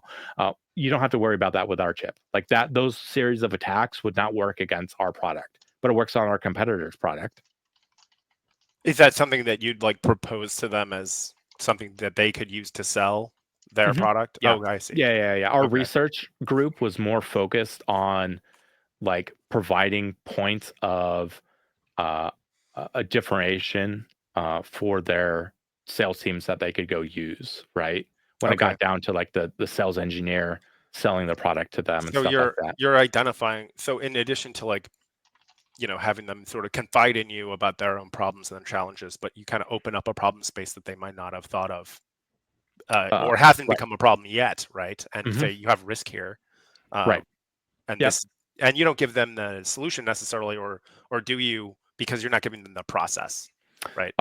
Yeah. So we'll give them a solution on what we would recommend that they do, and then they can implement the solution itself. But I mean, during the pitch, you're not necessarily giving it away. No. Well, we may not even have the answer. We got to find out the answer. Okay. Right. Yeah. So, and then there are some times where we're doing it's like a talking point. It's like, here's what your competitors are doing wrong. I wonder what you're doing wrong. Let's find out. Like, yeah, or we'll do R&D against our product itself. Just it's like consulting, but we consider it research. Right. So it's a different arm on the Red Mesa side. It's kind of going in with the answer book to the test, right? Yeah, it never like the researchers never interface with consultants at Red Mesa. So like anyone who ever hired as a researcher, except for very rare cases, ever talked to anyone that was a consultant, right? And a lot of times, most of the folks that are doing work at Red Mesa are like contractors, right? It's not all W-2. We've had W-2s, employees and stuff like that, but most of the folks that we have doing stuff are 1099 contractors with us. Sometimes they're long-term 1099 contractors because they just don't want to be W-2 employees, right? My first offer that I ever gave to someone, I was like, hey, I want to pay you $275,000 a year to do pen testing with me. And they're like, no. I was like, why not? And they're like, I just want to be a 1099 employee.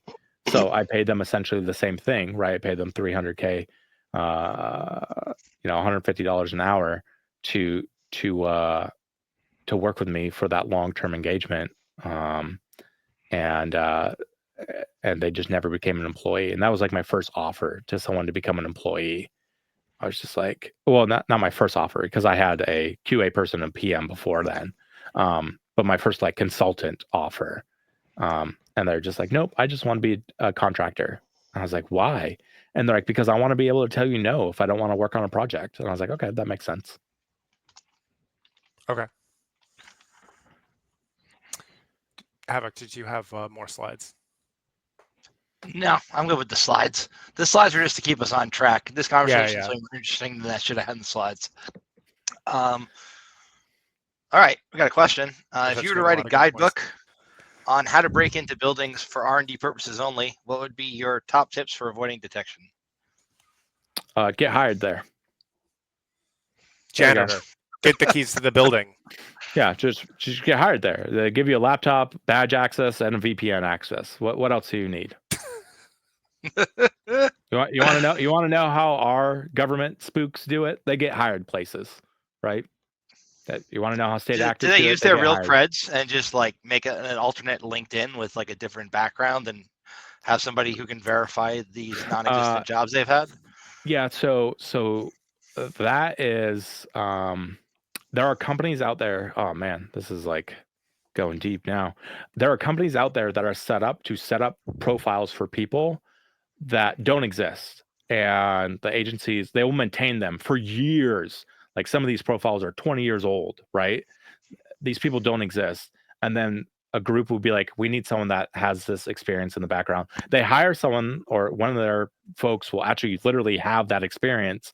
They'll go in there and they'll just then take over the persona of that person, right? And there's already docs and all these pay stubs and all this stuff supporting for this person. So there are companies that literally set up these personas that are decades old that then an agency will grab and then transact with that. That's pretty badass. I had no idea about that.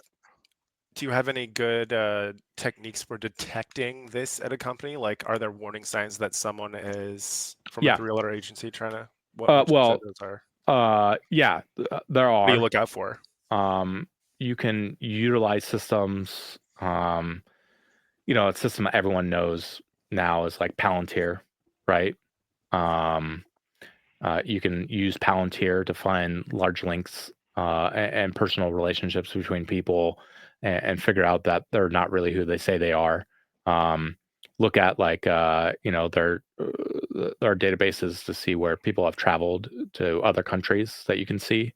So like a big problem that actually affects the defense industry in the US right now is we have US citizens who were born here in the US and then they go back, they're just born here, like their parents flew here just to give birth here, so their son has citizenship, right? They go back to their country of origin, right? We'll use China as an example.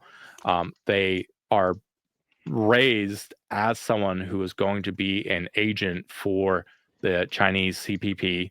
And then since they're US citizen, they come back to the US to go through university here. And then they get hired as a defense contractor, which they can do because they're a US citizen, or they get hired as a utility worker and they're doing espionage, or they're there as a sleeper cell. And this is a very real problem that's affecting the US right now that no one wants to talk about because it's racist. But which is literally something that I was told.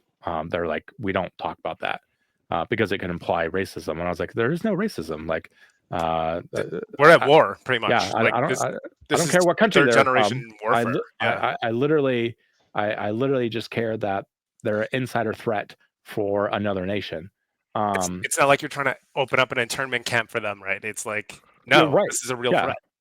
And oh man, so like no one wants to talk about it, but there are I can tell you there are large companies that come to us and they're like, how do we solve this problem, right? And then they'll come to us because they know we don't talk about our clients, we don't name our clients, right? It's a fireable offense at Red Mesa and stuff like that, or like we'll never use you as a contractor again if you drop our clients' names, especially on certain projects. And they'll come to us because they know that we'll keep it like to the utmost secret. See that they don't want to talk about this, they don't want to come out, but they want us to do this type of stuff to see if someone is a threat, or if that if they are not who they say they are. And we work with another group actually who literally just focuses on that. And that other group is a really good friend of mine. Yeah, that's a for example. Is to keep things close to the chest. No, but our design in the company is everything is kept close to the chest. So like when I had a business director, a director of business development, he did not know anything about the research side because that wasn't what he was working on. He was working on the consulting side, and he didn't know about what we'll call other projects, right? So those are like, when we're going in and doing something like this, where someone is wanting us to determine, hey, we think these people are insider threats. Can you validate this, or can you show us that they're not, type of things. Like he wasn't involved with any of that, right? The PM will work on the research side and the consultant side, but he doesn't work on what we call the special project side, right? So everything is very compartmentalized, and it's designed that way in Red Mesa. So yeah. What is the most badass thing about an engagement you can tell us without breaking client confidentiality? Yeah.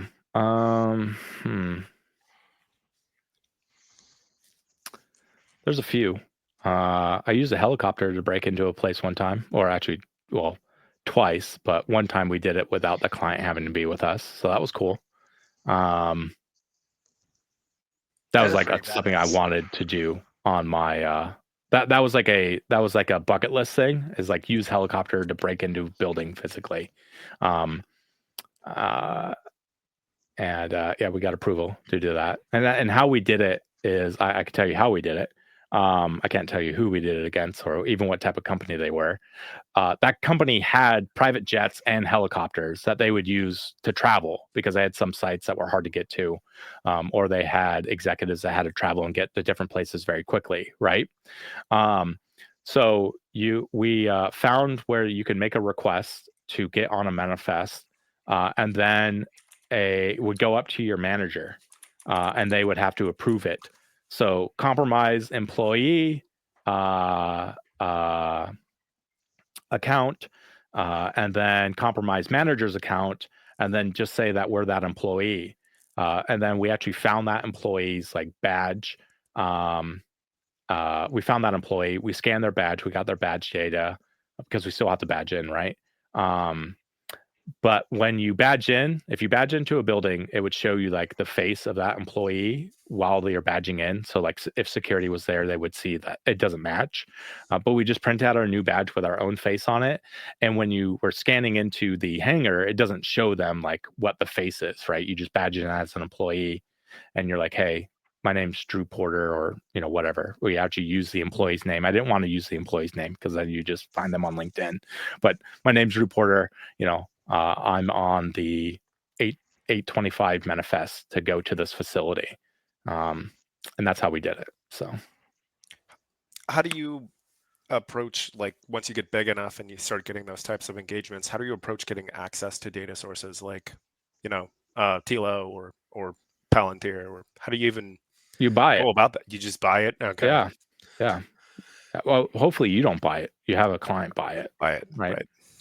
So like, I have a buddy who has, they work with like a lot of law enforcement dealing with insider threat stuff. So like they have different groups of software that we can then utilize for our larger clients that are willing to pay for those type of things, right? It's not cheap, super expensive. Yeah. And you're not always going to find the insider, right? And we can't guarantee our results are 100% either. We can just like help you along the investigation route. You ever get like personal and sort of with them, with the person that they're questioning, asking you to question or, investigate, sort of like to get a sense of them or like observe the behavior? I won't. We'll have people that, we'll bump into them and talk to them or stuff like that outside of there. But usually a lot of those people, they're very guarded, they're very well trained. So you're not going to be able to get something from just sensing it from them, right? You need to find a path, a little kink in their armor that then opens up a wellspring of connections and data and stuff like that. So you wouldn't go to, if they hang out at a certain, I don't know, like thing that meets our interests, like a meetup, you wouldn't join that and just as another person be like, hey, I wouldn't. We would send people that would fit into that group. Okay. Be able to do that. But like that's not something. We're getting into the human intelligence aspect of it. Right.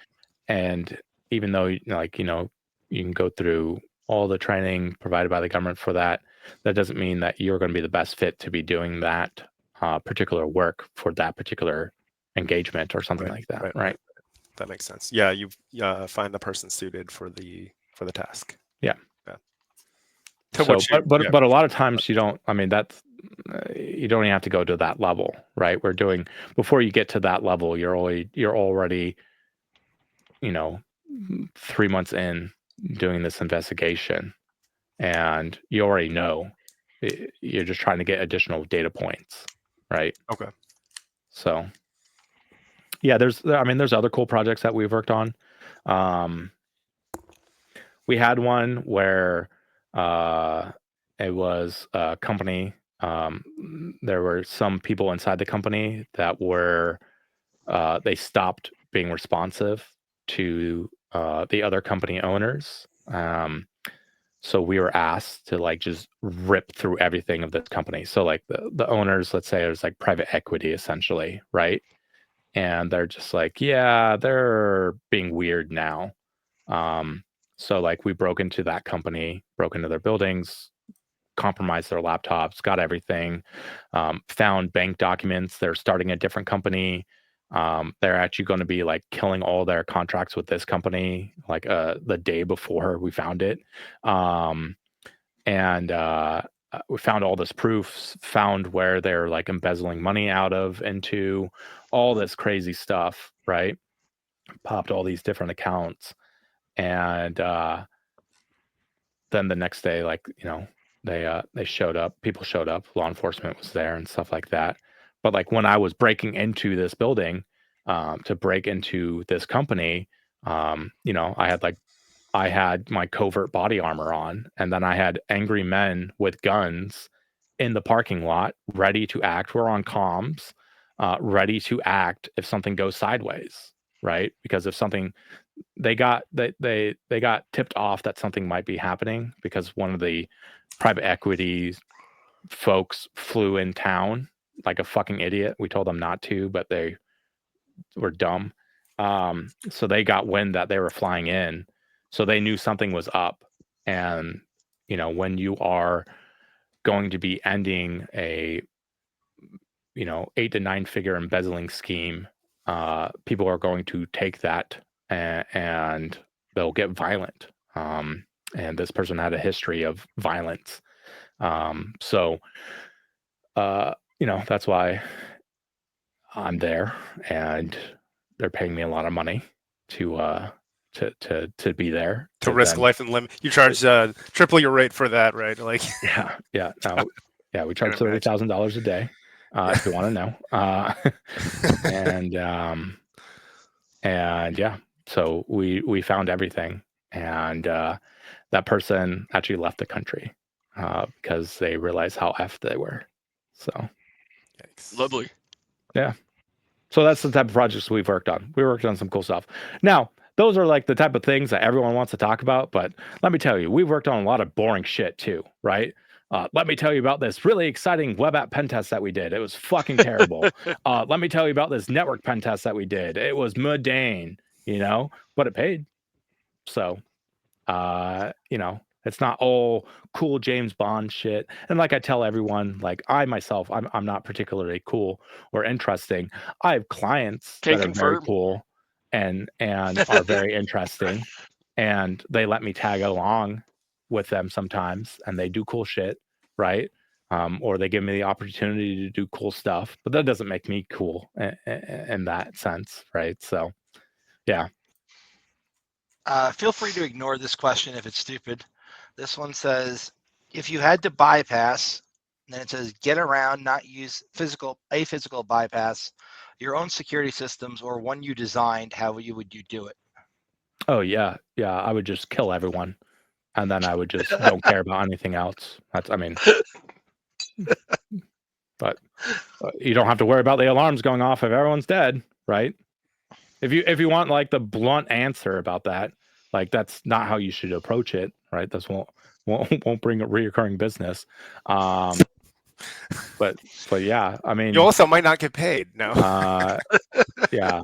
Well, that was like I thought that was for like my own personal like system that I designed for like our office, right? Like yeah. Don't you have a warehouse for that? You just like bomb the warehouse, right? Oh my God, you can now access our network because literally half the building is missing.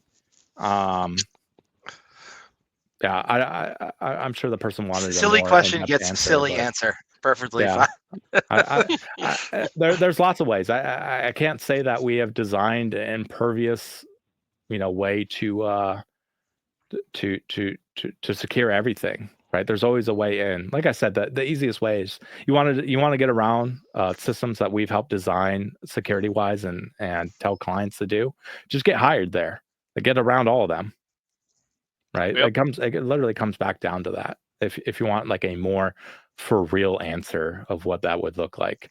But I have a friend named Robert, and smart guy, and he has this saying, and he says, if it was conceived by the mind of man, it can be defeated by the mind of man, right? So given enough time and enough resources, anything can be defeated. Yep. So yeah. To that point, how do you approach threat modeling because there's two situations that I've personally run into with that, and it's more like sometimes the client comes to you and they don't actually know what their threats are. Mm-hmm. Like they don't have a good idea, and then some clients have an excellent idea and it's very focused. Like how do you approach that? Yeah, so when we are doing like when a client is wanting us to emulate a particular threat, we have to see if it's actually realistic in their threat model. Everyone is just like, we want to protect against the APT. And I'm just like, great. But on your security journey, you're still defending against a bored 14-year-old that just learned what Nmap and Metasploit was, right? So like we can pretend to be the APT, but like that's not going to help you. So it actually becomes a longer conversation that we have with them when they're like, we want you to emulate this particular threat. We're like, okay, is that actually what you're facing right now? What is bringing on? Why do you want to protect against that threat? Why do you want to? Why do you feel like you are under attack by that type of threat? And so we look at where they are in their security journey and what is best for them. And a lot of times, like we have clients, they'll come in and like, we want a full spectrum red team, right? We're down. We're going to be paying you, $500,000 to do, 6 weeks worth of work. Have your team come in here and like frickin' just bend us over. And I'll be like, great. You don't need that. No. What you actually need is you need to pay me $18,000 to tell you what your physical threats are, and then you need to pay another $18,000 to tell us so that we can tell you what your highest threats or exposure is on your network side, and you can save the rest of the money and actually use it to fix all the problems that we find, right? And that is the most common conversation I think we have, especially when I was building the company, which is hard to have because you're just like, oh shit. They want to pay me $400,000 to like do this full spectrum red team engagement. Like, great. But it's not what the client needs. And you need to give what the client needs. You don't, and a lot of times the client doesn't know what they need. They'll know what the problems are. It's funny because they'll know what the problems are, but they don't know what they need to be able to convince management, or they think this will be able to convince management to get the funding needed for this. And you can present them with a much cheaper solution. And I do that all the time. And my sales guy hated it all the time. I remember there was a time where a client was just like, hey, we got this budget for you. It's $260,000. We want you to do A, B, and C. And I was just like, okay, what you need actually is you need D. And D is going to cost you $56,000. And they're just like, okay, cool. Yeah, thanks. And my sales guy is just like, well, fuck that. Like, I have a metric to, score a few $1 million in contracts this year. And I just, you just get off $200,000 from that. Damn it, Drew, there goes my commission. Yeah. Right. And but how does that work out on the back end? Do you find that that's a very successful strategy to get them to come back to you for more stuff? Not necessarily. Okay. Sometimes it does. We had a project that we actually overscoped quite a bit. They wanted us to validate some things, and I was like, okay, cool. This is going to be 2 weeks. This is going to take you, this amount of dollars. I forget what it was. And it was like day 2. We're like, okay, we validated all these vendors' claims, and they're like, okay. And I was just like, so we're going to charge you for these 2 days of work. And then I'm not going to charge you for anything else. And like the PM literally was just like, I don't understand what you're saying. And I was like, I'm charging you for like $8,000 worth of work. You're going to take all this rest of this money and not do anything with it. Like use it to fix the problems that we found in other reports. But all the claims that you had for this vendor have been validated. They are truthful. You don't need us to be here for another like week and a half, just, jerking ourselves off. And they didn't understand. They're like, it took a while for them to like get what we were saying. I got calls the next day by my point of contact's boss, and it was just like, all right, walk me through everything that we did. And I did. I walked him through what we did, and he was just like, okay, and you're not charging us? I was like, no. Like, I'm going to charge you $8,000 for 2 days worth of work for the amount of people that we had on it, right? Mm-hmm. But I'm not charging you for anything else. And they're just like, well, what do we do? I was like, well, we can do something else. Like, we can. What do you want to do? We also had a where it didn't work out is like we had a social engineering engagement. It was a week long, right? They had all these crazy flags that they want us to get. It's going to cost them $24,000 to do it. for 1 week of an engagement for all this social engineering stuff, and not include like setup time and all this stuff. Literally, my first phone call, I got everything that was needed in the first phone call. Right, it took 30 minutes. And I called the client and I was just like, hey, we got everything. Like, I'm sending you a voice recording right now. We have these 7 flags that you wanted. Download this PDF, have them open up all these things, download this executable, have them open it up, all these things, right? Have them transfer one file to another employee and have that employee open it, right? Like, they had all these flags, and we literally got it done in a 30-minute phone call. And I told the client, okay, like, we don't have to bill you for the rest of the stuff. So they're like, okay, well, what is going to cost? I told them what it was going to cost. And then they had us do one other, with the remaining budget, 6 months later, they had us do one other social engineering engagement. And then I never heard from that client again. Right. Like, we fulfilled their tasks that they needed. You did too good. And we didn't hear from them. And that's totally fine. Right. But I can tell you, I provided the best services for that client, reasonably priced, and I was able to save them. And they're actually able to do a whole nother engagement because we're able to do this. Did it work out in our favor? The client likes us, but they haven't gave us any more money. So, yeah.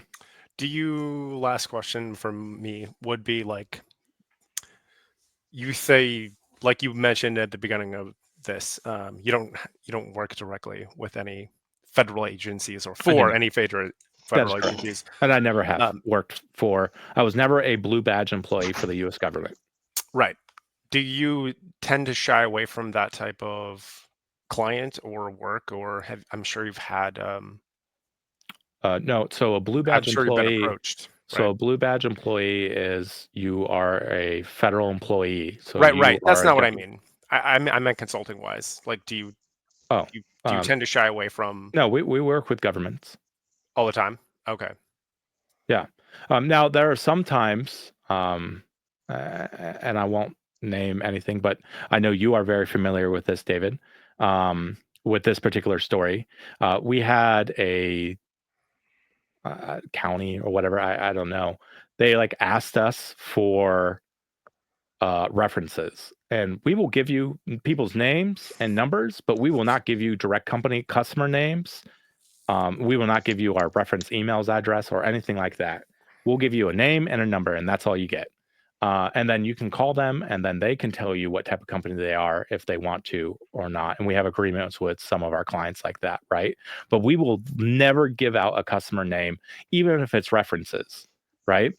And we literally I had a CISO call me, and he was just like, "You're going to lose this project if you don't give us these references." And I was like, "That's okay. I don't care. I don't give out client names." And we lost the project, right? And their accounting team was angry. And David gave me a call, and he's like, "What the fuck are you doing?" Like, he literally was just like, "What are you doing? Like, you lost the project because of this." And I was like, "I don't care. I don't give out client names." Yeah. And what was it? It was that is integrity. It was a radio project, I believe. Well, and it was the longer one as well. It was what, like $400K a year for 3 years of work, right, or something like that. Like, I don't give a shit. The RFP, I don't think it had a value on it. Like a value. I don't remember, but I know that. Oh, that was the RFP. That's right. That's what we lost out of, is winning that contract. And like, the CISO was like, literally, like, I got beers with him, and he was just like, "What are you doing?" I was just like, "Bro, like, your money is worthless to me." Like, I don't care. I'm not giving you client names. And he was like, "You just have to give names." And he was like, he literally was just like, "We already know who your clients are."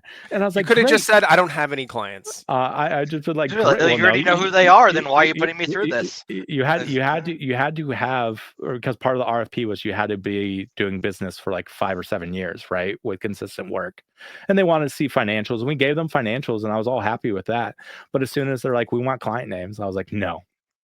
And we didn't win the contract because of that. See, where that comes in handy is if you've been doing business with them already, you can just give them their own name, and that's the only reference you give them. Yeah. Well, I mean, they knew who our clients were. Like, right. Like, yeah. they literally were in the same. They shared the same radio towers as our clients. They understood what it was, right? Yeah. And that was their argument. Is like, we already know them, and I was like, right, but like, you don't get it. Like, this is the level of secrecy you will have when Right. you are a client, and if that is what you think, whatever, how much money this is going to be is worth it for you. Um, it's not worth it for us. So, and that's what we do, right? So, and so that's another point on it, right? Is like, it doesn't. That's not a good business model to have, like, Right. but it works. It works for the model that I want. So I'm not saying that that's what you should do if you're looking to start a consultancy. I'm saying that's what I did. Most companies have clients that they can put on a reference sheet. And we have clients that are willing to have their first and last name and their phone number given on that sheet, but we will not put your name, your company name, on a reference list, right? And we've lost clients, we've lost projects because of that before. That's not the only one we've lost because of it. Right. And I was just like, no, that's just not what we do. And we've actually won clients because we had one client, they're a utility, and they're like, you will lose this project if you don't give us one reference. And I was just like, okay, I don't care. And I said, and I was like, is that what you gave me a phone call about? Is this the only thing that you need today? And they're like, yes, this is the last thing that we need, and then you can win this project. And I said, nope, consider us out of the project. And I said, consider us out of the bid, if that's what you are demanding from us. And so, we hung up, and the next day I got a call, and they're just like, okay, you passed the test. You're the only vendor that passed the test. And we did work, and we continue to do work with them, right? Wow. Yeah. But Wow. most of the time, yeah. that doesn't happen. Right. Like, that's one time exception that's to the happened. rule. Right. Yeah. Other times it's you just lose hundreds of thousands of dollars or millions of dollars in contracting because you have this ideal, and it's not like our clients, it's not impossible to find out like who we work with. We're just not going to say it. And we have plenty of clients that actually say like, oh yeah, we do work with Red Mesa. I'm just not going to write it down on a piece of paper and submit it to a RFP. Do you have any? Because it's all public record. Anyone can request. And I'm sure there's like recommendations on your LinkedIn for people you've worked with that they could go look up themselves. I don't think I have any recommendations. I have There's a one lot of pending rumors. recommendations that talks about buying donkeys in Mexico or something, I think. But I have a friend who's trying to break into sort of government contracting, and I've given him a lot of advice. But I'm sure he'll be watching this. Be a veteran who is disabled. That's an Eskimo. That is Look at Deltrite a again. woman, right? You Yeah, got black Jew woman. black Yeah. Jew woman. Yeah. That'd be good. Is that still going to be the way things go? I've heard there are some changes in that area coming. I mean, it depends. Like the city of Dallas, if you want to know, I'll call it. They're not a client of ours. We looked at bidding in their projects. But basically, if you were not a woman of color, you were not going to win that cybersecurity project. And my business development person talked to them. They're like, okay, it's out of a score. They score you out of 100, right? In this particular case, you have to score 80 or above. And the highest score that you could get without being a what they called a woman of color was a 79. And I was like, okay, so we're not going to spend time bidding on this project. I don't know if Dallas is the same way, but it definitely was at that at that time. And we have other clients, that are just like, oh, okay, we need to know what your like what your business status is. I'm like, we're a small business. That's it. Like, there's nothing special. I'm not a veteran. I genuinely I'm wonder not anything. I generally wonder if people actually go around like trolling the VA, looking for somebody who meets that criteria so that they can be like, hey, you're going to be the public face of our company just so we can get these contracts. Yeah, or you have them submit to it. Like I have a friend, and she runs a company who submits for contracts, and she's super smart, super good. But she doesn't fulfill the contracts, right? But she's a disabled veteran who's lesbian, and that like, jack up that score, right? Like play the game. If that's the game, play the game, right? Don't hate the player, hate the game.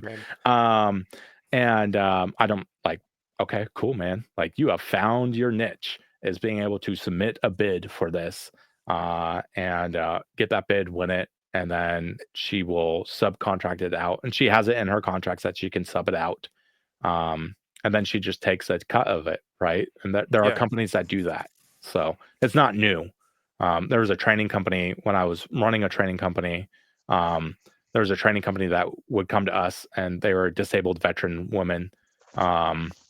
And they would they were on the GSA schedule, and they would like put your training on that schedule as them, and then you would offer it and they would take a cut from it as well, right? So it's not like a new business model.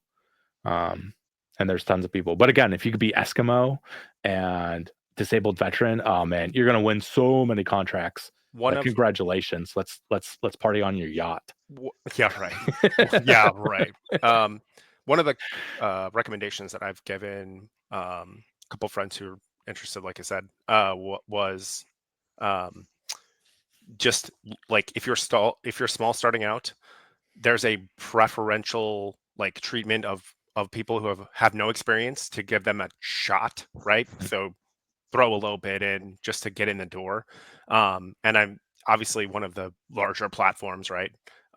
For that is Periscope. And do you have any others that you would like point them to, or like techniques to like slip your foot in the door, so to speak, on? Yeah, I'll give you the technique that I did, right? That has worked well for me. I don't have any like generic, like I don't have like a Periscope recommendation, right? The thing that has gotten me the furthest in business, and the reason why I've been able to make the contacts that I have, is doing great work for other people, right? I have made other people countless millions of dollars. Like we're not talking like ones or twosy millions of dollars, right? We're talking eight figure amounts on projects for them, being able to do that consistently, doing great work for them. Mm-hmm. And then when I was like, okay, now I'm doing my own thing, they're like, oh shit, work with Drew. Like he will help you out, right? So like doing great work for other people has been the thing that has helped me the most. Making other people rich essentially is what has helped me the most when it came to growing my business. Being reliable and being the person that person can always count on, right? We hear a lot about in the industry of like, oh, I get paid, I only get paid $275,000 a year from my company that's super greedy. So I'm only going to put in 40 hours a week, right? Like there are people that have this mindset because I only get paid for working 40 hours a week, right? I was like, great, cool. I was getting paid $8 an hour and then like making a piece of hardware that a government bought for a couple $1 million, right? I did that while making $8 an hour for a company, and then I got a raise to $16 an hour.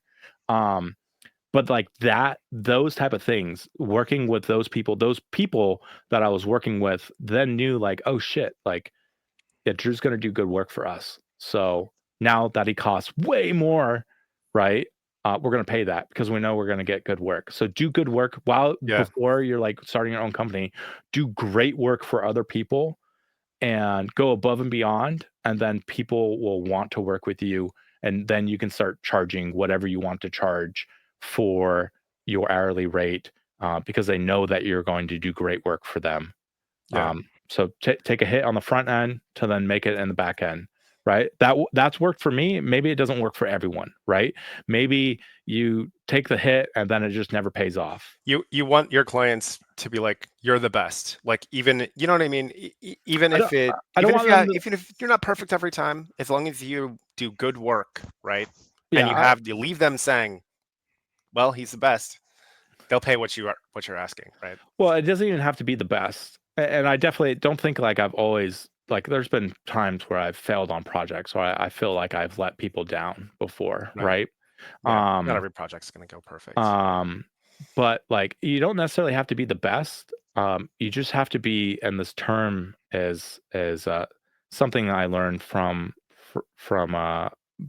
Bishop Fox, which they like preface a lot of stuff on the McKinsey model, right? Is the trusted advisor, right? Like I remember I had a client, they called me because ISIS was threatening some of their employees in the California office. And I was like, why did you call me? Like, okay, this sounds like a very big deal. These are legitimate threats coming from ISIS. Like from actual ISIS, like known accounts online that were ISIS. Why are you calling me? Like that, I did a physical entry test for you, and we did a network pen test for you. Where in my scope did this feel like I was the one to call? And the person literally said, "You're the person I know I could trust with this information." I was like, "Okay, cool." Then that's why they hired us, right? Like So I didn't help them with that. Like, well, we were involved with helping them with some stuff around that. There was actually another group that they're dealing with domestically that we are helping them with afterwards. But then it was just like, okay, cool. Let me call some friends that are feds that can actually like help you with this shit. And like we were able to like contact them with that, right? But I was like, then you did do what like that's but the having the expectation there. reputation yeah, but I didn't charge them to make a phone call, right? Like, always having their best interest in mind, right, yeah, allows them to like come to you when they don't know where else to turn, right? yeah. Well, and they were just like, yeah, we didn't. You're just the first person I thought would be able to call. So it worked out, Building that. right? Yeah. And reputation is easy to lose as well, right? Like I had a project, it was for a hospital, and we wrote like we have this like little Nmap scanner. We like use Nmap, right? But we modify it heavily so it looks different, and it can look like something else. Like we knew that they were using like they use like Rapid7 and Nessus scanning. So we made our Nmap system kind of look like Nessus. Nessus uses Nmap in the back end anyway. Right. But so we like kind of have the signature that says like, make this kind of look like Nessus, but it not be Nessus. And then it does a few more things as well. It's worked well. For whatever reason, it like failed on this project. So they're just like, okay, we gave you a list of 20,000 hosts to show up and you only see like 1,000 of them. What's wrong? I was like, I don't know. That's what it said. And it was a fuck up on like something I did on the code end, right? I'm not a developer. But I did stay in a Holiday Inn Express, which made me think I could write this code. And so like I fucked up, and then we use this code successfully on tons of other projects, right?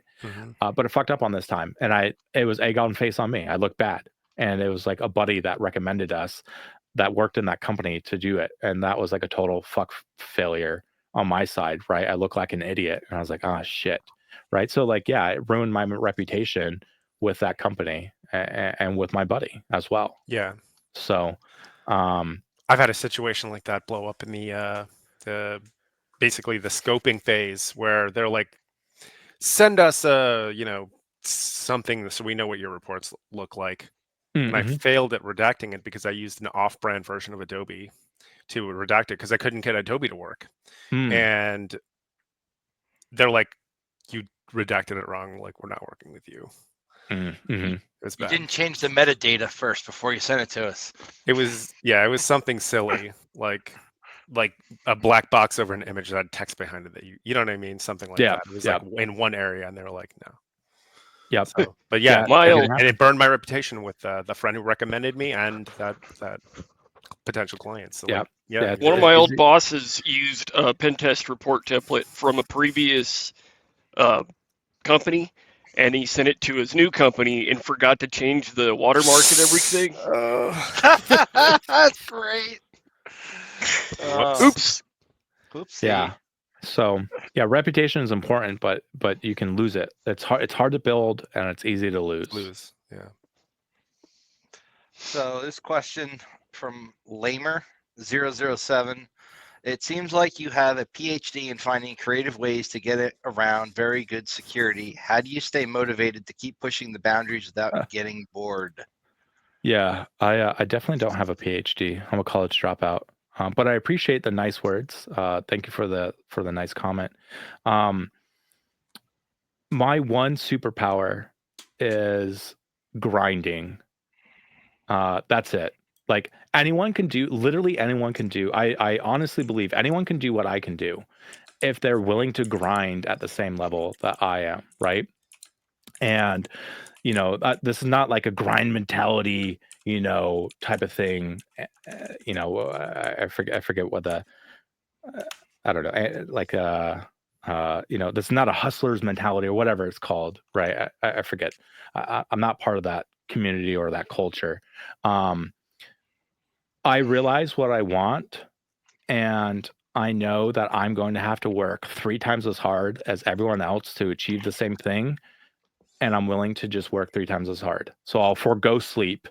I'll I'll do different things so that I just focus on what I want, right? And it's hurt, my personal relationships sometimes.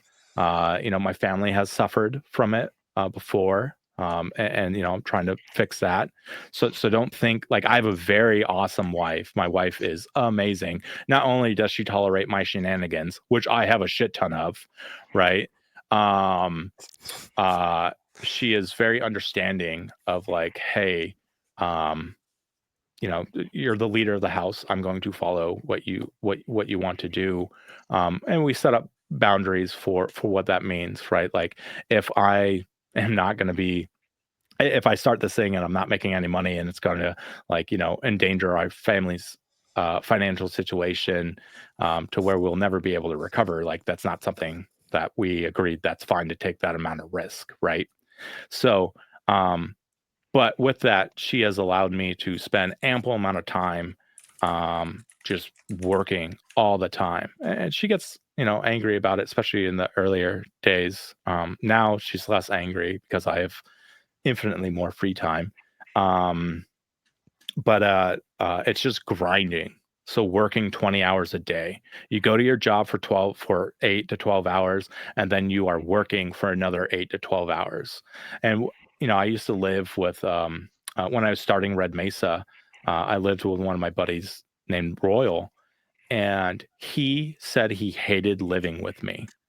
And I was like, "Oh, okay, why? Like, why?" And he'd said, because I feel like I am falling behind. And it was something it was eye opening. He would see that I would go because we worked at the same place. I was building the red team. He was on the red team. Um, we'd go work for 8 to 12 hours, and then I would still then be working for another 8 to 12 hours on the other side, right? It was about 20 hours is what I was doing, sleeping for 4 hours, getting up, showering for 5 minutes, and then going again, right? And he disliked that because he was just like, I feel like I have to work that hard. I was like, you don't. I have to work that hard. Other people don't have to work that hard. So it's just grinding. That's it. That's my only superpower is Yep. I don't like sleep and I can grind. I would not recommend taking stimulants to be able to get to grind to that level though, right? That doesn't mean you take Adderall you take Adderall if you need to take Adderall, right? For different reasons. But that doesn't mean if you don't need to take Adderall, you take Adderall to do that, right? It's actually the one, like I have friends who are just like, never ever try Adderall, Drew. You'll just get addicted. So I've never tried it. But like do it be healthy with it. Like healthy as I wouldn't say I'm necessarily healthy, right? Like I used to love lifting and all that. And now I'm just a fat piece of shit. You know, Someone in the comments called you a humble ass bastard. So oh, thanks.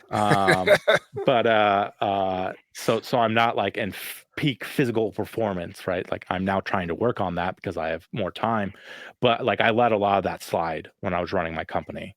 But that doesn't mean like find the balance. Like make sure if you're minimizing your sleep, go to your doctor and talk about what that is going to do for you. What are the long-term effects? Can your body actually handle that? There are some people that can operate at a small amount of sleep. I have a friend that can operate at even less sleep than I can. Now that I'm older, right? I'm an old piece of shit now. Instead of a young piece of shit, I have to sleep now like 5 hours, right? Or my body, like I can go and do a day where I sleep like a couple hours, like 2 or 3 hours, and then I can work the next day. But like that next day, like I got to get 8 hours of sleep the next day. Yeah. Right. So realize that when you're older. But yeah, just grinding. That's my only superpower is just grinding and getting through the boring shit and doing the stuff that no one wants to do. But I just know that I have to do it, because if I don't do it, it's going to fail. And once you start having employees, their livelihood depends on you. Yeah.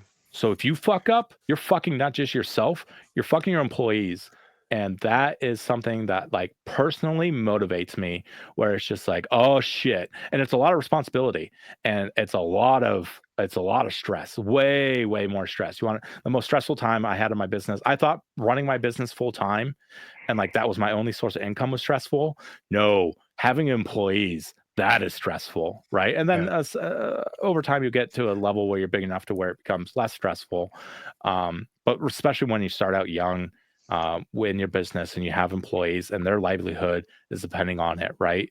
You're paying them a 6-figure amount, or you're paying them, right below a 6-figure amount, and then they can make 6 figures or more with bonuses. And like that relies on them. Their health insurance relies on you. To that end, like yeah, everyone makes mistakes and screws up with clients, right?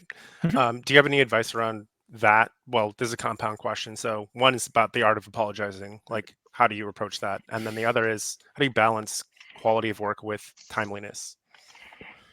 Yeah. The balance, I'll cover the balance timely of work with timeliness. And that really is just going down to properly scoping something out, right? And that is a skill set on its own. Mm-hmm. So if you properly scope out a project, you will have it. You should scope in that good balance in there already. Now the art of apologizing, I'm not really good at this. I'm not going to lie. And I've lost clients over it before as well. So don't think I'm like perfect in it and that I've never lost a client over it. As soon as I fuck up or someone on my team fucks up, I remember I had like someone on my team fuck up. I just told them like, yep, we fucked up. I'm sorry. Like I didn't give them excuses. I literally was just like, yep, we didn't deliver the level of engagement that they were looking for at that time. And it wasn't at any fault. I didn't find any fault in the consultant, right? I didn't find any fault in our scoping. It's just that they had a different expectation than what we could deliver, or than what we did deliver. I was like, yep, no, we fucked up. And we never worked with that client ever again, right? But I just owned it. And that person who was very angry with me on the phone call, we go and hang out, we get drinks now, right? He's actually at a different company now. But he was very appreciative that I didn't try to like just sugarcoat my fuck up. Bullshit it. And I was just like, yep, no, I just fucked up. And that's what I'll do is like, if I make a mistake, I'll be like, yep, that was my bad. Right. And as an employer, all your employees' bads are your bads. And I don't blame my contractors or my employees. I will always take the fall for them and be like, oh yeah, I'm sorry. Right. And you can offer like free services or whatever, if that's what you want to do. But yeah, I just say, yep, we messed up, and I'm sorry about that. We can try to make this right. Or you could just, not use us for consideration. With projects that you bid on, I find a lot of people struggle with scoping on those because there's like it's very limited. Like everything's out in the air. They can only answer certain questions. How do you have advice there? If you can, so my advice, so how I learned how to do scoping is one, being a consultant, right? Like if you haven't been a consultant before, don't start your own consultancy. Like work for other consultancies, see how things are working, see what they do well, see what they don't do well, see what there's a client need, or where there's a client, there's an over servicing aspect versus an under service aspect. But try to get on those scoping calls so you can see, especially when you're young, in consulting when you're a consultant for someone else, so that you can see how they are equating the amount of web apps or nodes on a network or buildings to hours, right? And learn from them, and then know your own limitations, right? So I know if I were to scope something, like if I were to do something, a project, let's say I was doing a physical entry project and I was going to be the one that was doing it, right? Which is, I'm going to caveat this with don't scope it as though you are doing it, right? Like if you're the technical business owner and this is something that you do all the time, don't scope it as like you are doing it. Add a little bit of fluff in there if someone else is going to be working on the project, right? Now, if And you're then going to be working also, on the project, yeah, go ahead, Steve. Sorry. and also when you're doing your documents and everything, don't use the word I Oh, right. or Yeah. us. Yeah. It's always third person, right? It's Yeah. very impersonal, third person. The but team. Yeah. But when I am I like to scoping, say company or the consultant, stuff like that. yeah, the Red Mesa team or the red team or the purple team or, whatever, right? But like when I'm scoping a project, let's say I'm like scoping a physical entry, right? Okay, cool. You have a 25,000 square foot building, it has 6 entrances, you have ground-based radar, you have leaky coax on it, right? All these different security things around it. You have shake sensors on your fences. We don't usually hop fences. That's a different security company. That's not really our style. But they have all these different security things. I look at, okay, 20,000 square feet. In there are 3 office segments and a data hall, right? Or, data hall being data center type thing. 3 office areas, right? They have engineers, R&D, and they have administrative staff. They have 24-hour security guards on there. I'm going to have to spend, 2 or 3 days doing a recon to make sure I can get everything that I need. And then I'm going to have to spend another 2 or 3 days breaking into this place. So it comes through experience and just knowing your product. Really right. So I know that's like what I will take to do this with one other person that is also skilled at breaking into places to be able to deliver a stellar end result to the client, where we break in, we look like badasses and all that stuff. And again, I'll cover that in a second. Actually, I won't jump out to there. So it's knowing what your timeline looks like, how much time it would take you to do the project based off of your experiences, right? And then if you're trying to scope a project that you can do, but you don't have a lot of experience doing, call your buddies that like do it and just be like, how long do you think this would take? Right? Like a simple phone call.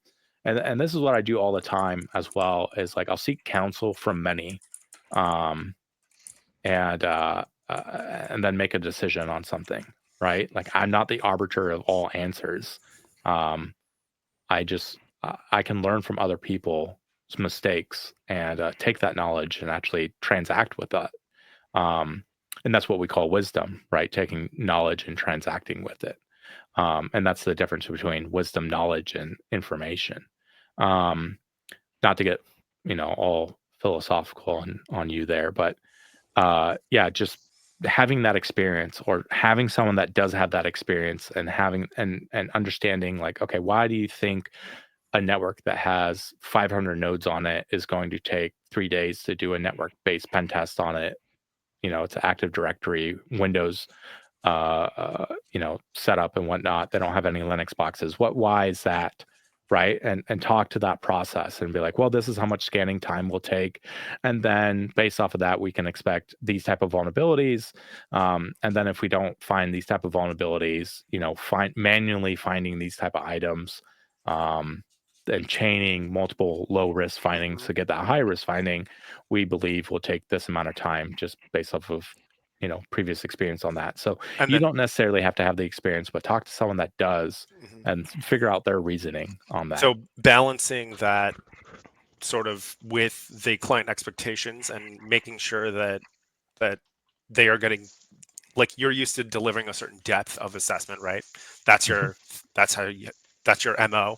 And sometimes the client's expectations are different, right? They'll give you a much larger scope and ask you to go less deep, right? But how do you just have a conversation with the client and make sure that that's something you check off of your sort of things that you collect from information from them? Yeah, well, there's two questions that I asked the client is what does a successful project look like for you outside of us not finding anything because you're super secure, right? And what is the goal for this project? Like, what is the motivation behind this? And is the motivation going to be you are there to, provide, like the team already knows all the vulnerabilities, but they just need an external consultant so that they can go to executives and get funding to fix this? Yeah. Or are you there because they truly don't know their vulnerabilities and they are trying to find out their weak spots because they don't have the knowledge or the expertise on the team to actually locate that type of information or those vulnerabilities on this segment of the network or on this building or on this radio system or wherever, right? So figuring out what their motivation is and what their end goal is, because how early on in the process do you do that? that's the first scoping call. First thing, and then it guides it from there. Like, okay, yeah, like I mean, it will be at the end of the scoping call, right after I understand what the project looks like, right? But it will be in the first scoping call, Okay. and then there's two things I wanted to add to that. One thing I tell my clients is our reports aren't there to make you look bad, right? Like we're not here to be like, haha, look how we're good hackers. We can get in. It's just like, yeah, no shit, you can get in. And that's another thing. The clients expect you to get in. And this is what I tell my contractors and my employees. Like, you got in. Congratulations. No one cares. Everyone expects you to get in. I'm not impressed. The client's not impressed. What they want to know is how you did it, make it repeatable, and make it so that you can give them step-by-step directions so that they can try it themselves, so that when they fix it, they can validate it without having to bring us back in necessarily. But don't get excited that you got in. They expect you to get in. Yeah. Now you can get excited. Don't get me wrong. I still get giddy, right? And I actually have a problem sometimes when I'm going on site and I'm smiling just because we're fucking like just raking this network over the coals, or we're just like getting into every single restricted area inside of a building or something like that, right? I get pumped up for it. And when you're on site, you have to kind of hide that because the clients get a little angry sometimes if you're like too excited, right? Don't be high-fiving your consultants. You can do that afterwards, just not on site. Doesn't mean that you can't get excited, but the client expects you to get in. So that's nothing special on that point. And the other thing is, like, with that, our reports are not there to bag on you and be like, look, you did all these things wrong, blah, blah, blah, blah, blah. Our reports are there literally to help you get more funding, whether that or time resources or whatever resource that you need to get more of that so that you can address that particular concern and then continue on your path of your security journey. Right. That is the end goal. Not so they have to close the crypto shop. And often, Yeah. often a goal of these teams, like these organizations that have large security teams who want to bring in outside consultants, is to prove a point that they've been trying to push, and they can't get it through. So they need someone to like take it over the top. And I hate that. I absolutely fucking hate that. Yeah. And sorry to curse so much on this. I don't usually. I just get a little. It's okay. We're not monetized. Feel free to curse all you fucking want. But I am very frustrated, and this is part of my job. I feel like now is talking to executives or higher ups or boards, telling them something that their team already knows, right? And I remember I was talking, it was a long conversation I was having with a CISO, and he wasn't believing the stuff that he was giving his team or his team was giving him, right? He was like, always was like questioning it. And I was just like, why? So like I spent time to sit down with the CISO and just kind of figure out this question. But I didn't approach it. So that was my goal. That's not what we set up the meeting for, but that was my goal for the meeting, right? The whole other goal, he had another idea of what we were going to be doing for the meeting. And, but that wasn't my objective. The whole objective was to figure out this thing. And it basically, like, it came down to the apex of the conversation came down to, like, on this project, your team had already told you these things. Like, why didn't you just listen to them? And you could have literally saved yourselves a few $100,000 instead of having us come in and prove the exact same thing. He's like, yeah, well, the trust but verify. And so then I was just like, and this is a summary of the whole conversation. And I was just like, okay, do you think you're a competent hiring manager? And Do you trust yourself? he's like, your own yeah. skills. And I was just like, do you think that the people that you hire, that you're interfacing with, and the people that are hiring people under you as well, that they have good judgment? Like, are you a good judgment of character? And like, yeah. I was listening, like, then why don't you trust your people? Right? What is he going to do? Backtrack everything? He just fucking, oh, actually, I'm a shitty hiring manager and I actually can't. No, right? And that's Talked him into a corner. Like that's what you got to do. It's like you just pigeonhole it, right? Like the walls are closing, but you don't make them feel like the walls are closing, right? Like that whole thing was like, oh yeah, like you seem like a very competent, like, and I presented it in a way when I actually did the conversation to where it sounded like compliments, right? Is this a private company? This is a private company I did this to, yeah. Okay. And you just close in the wall to where there's no escape except for either you suck at your job or you're good at your job. So pick one, right? And his team had a much, I'm not going to say a perfect time, but had a much better time after that conversation, getting stuff done, submitting it, and then being like, hey, this is what our problems are. This is how we can address them. This is what we need. And the CISO learned to it, right? Before you do the scoping call, do you ever do like an introductory call, like an exploratory kind of call? Yeah. That's how I usually do it. We can do exploratory call. I'll look up stuff with the company. I'll look up stuff with that person that who will be on the call, right? So I can note, especially like, if you're working with a team that's like from Alabama, right?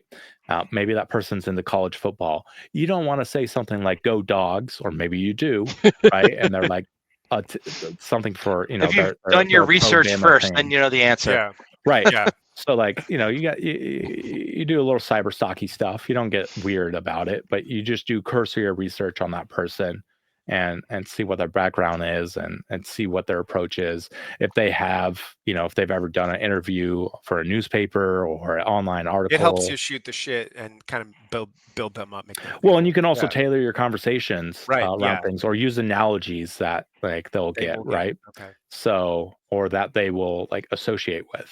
So again, this is just part of the sales process, right? Then you can get kind of social engineering with money. That's it. To just touch on the point that you made earlier, and Steve, sorry, I'll give it back to you. One of the differentiators that you try, like that I think is really important, is to make a lasting impact, right?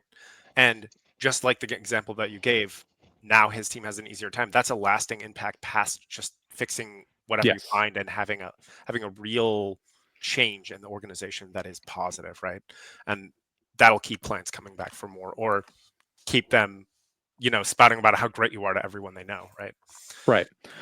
Or if your company fails for whatever reason, then you can like go to them and be like, hey, like I need a job, right? And they'll be happy to hire you, type of thing. So that's awesome. But one thing I just wanted to touch on is that a lot of times it's very politicky, and like if you're doing government work, for example, it's very political, and it's like everyone's kind of in a battle, and you have to play the field on that.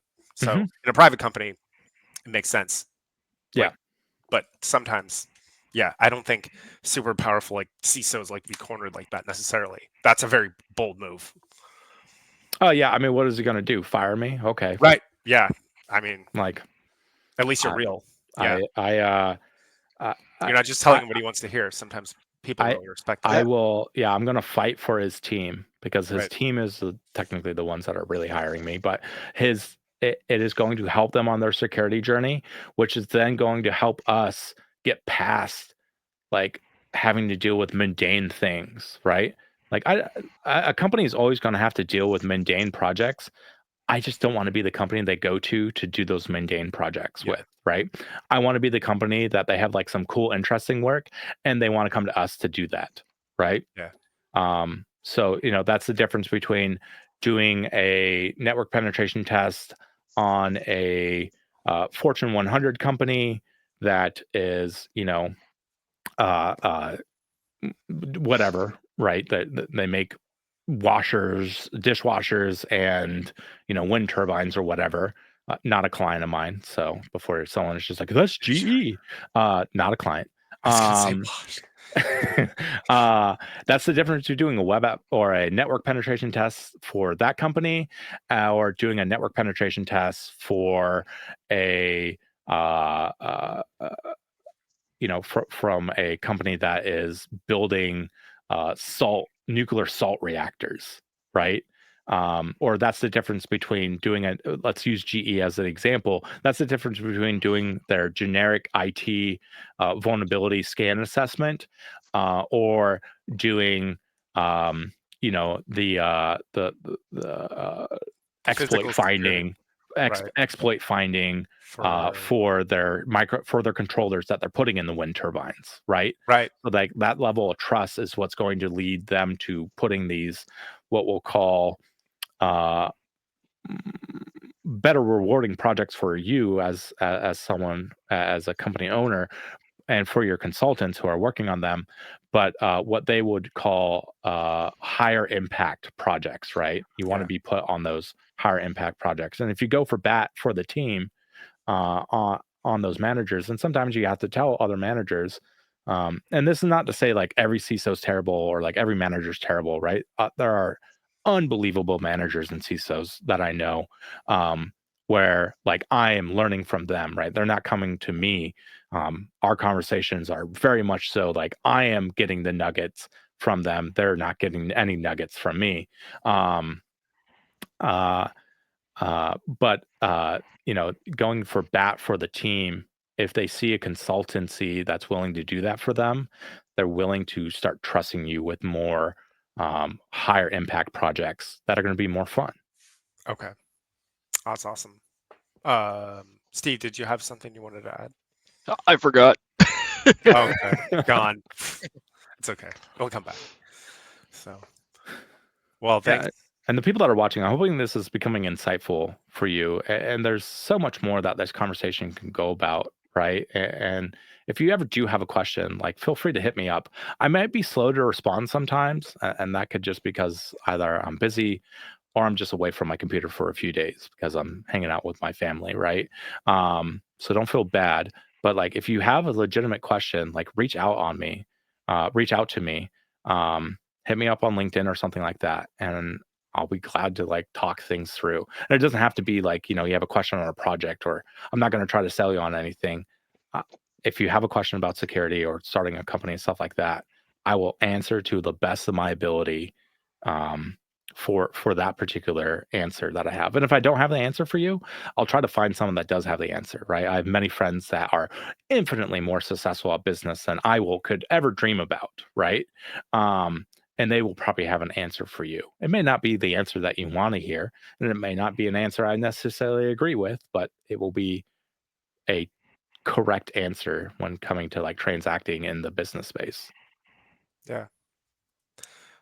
I love that about the security community. Like most people are willing to help others trying to get in and be successful, but having that stellar sort of MO of always being the guy who gives his best, effort for everything that he engages in. It's amazing. Like I always say, don't be a gatekeeper, be a gate opener. Yep.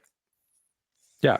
Because getting through gates and opening them up is much more faster, much funner, if that's a word, much more fun, than locking gates up anyway, right? No one got excited locking a gate up. Everyone gets excited picking a lock open.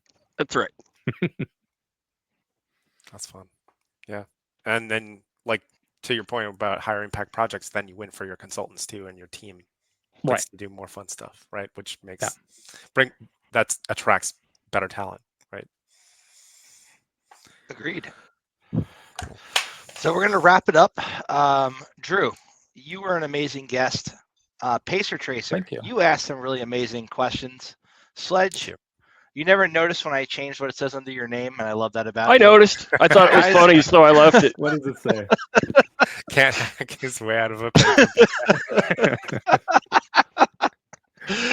So I had a great time. Thank you all. I'm going to hit the outro video. Oh, we got one more comment maybe. I enjoy a good lock every now and then. Well, thank you. Yeah. All. And thank you. if you want to know more about getting through locks, you could just, self-plug here. Look up Porter Tradecraft on Instagram or YouTube. And there's not a lot of content on there right now, only a few videos, but there'll be a lot more coming out here. Please like and subscribe for more content. And if you run a bot farm, please have all your bots like and subscribe. Yeah. Well, don't necessarily have all your bots like and subscribe. That will get my video shadow banned. So That's not. I mean, you know what I mean. I've done that. Found a way around the tricks. Oh God, it's a good way to nuke somebody's account. Just have a bunch of bots following like their stuff. They're gone. Well, if you write your bots like shit, I guess, and they can detect them. That's the point. I'm using quality bots for this. Whatever's on GitHub. Yeah. Anyway, just watch the videos for the whole time. That's what YouTube gets happy about. Yeah. Exactly. All 3 hours and 5 minutes. Yeah. Guys, it's been great. I'm gonna hit our outro, and if anybody else has any questions, pop them in the YouTube comments. We do monitor them, and we can get them over to Drew, or just hit up Drew on all the channels that he's already provided. Cool. All right, hackers and cyber warriors, it's time to encrypt this episode and send it out into the digital ether. Thank you to Sledge, Delchi, CrowdStrong, and Alki for another epic nerd out session. And a special thanks to our guests for joining us. And to all our listeners out there in the cyber trenches, patch fast, encrypt tight, lock down your ports, and leave no backdoor open. Hunt threats like it's open season. Keep your passwords long. Your MFA enabled. Don't use SMS as a second factor. Keep your malware signatures up to date, your critical data backed up, and your network locked down like Fort Knox. Until our next PunFest, stay vigilant, stay curious, and above all, stay counter-surveil. Whether you're pen testing networks or hardening your own defenses, remember, in the game of cybersecurity, you're either the hunter or the hunted. So sharpen those skills, mask those IPs, and we'll see you on the dark side of the net.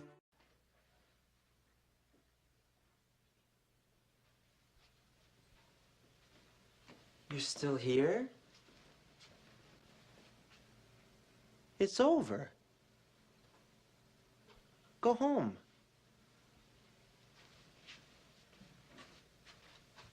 Go.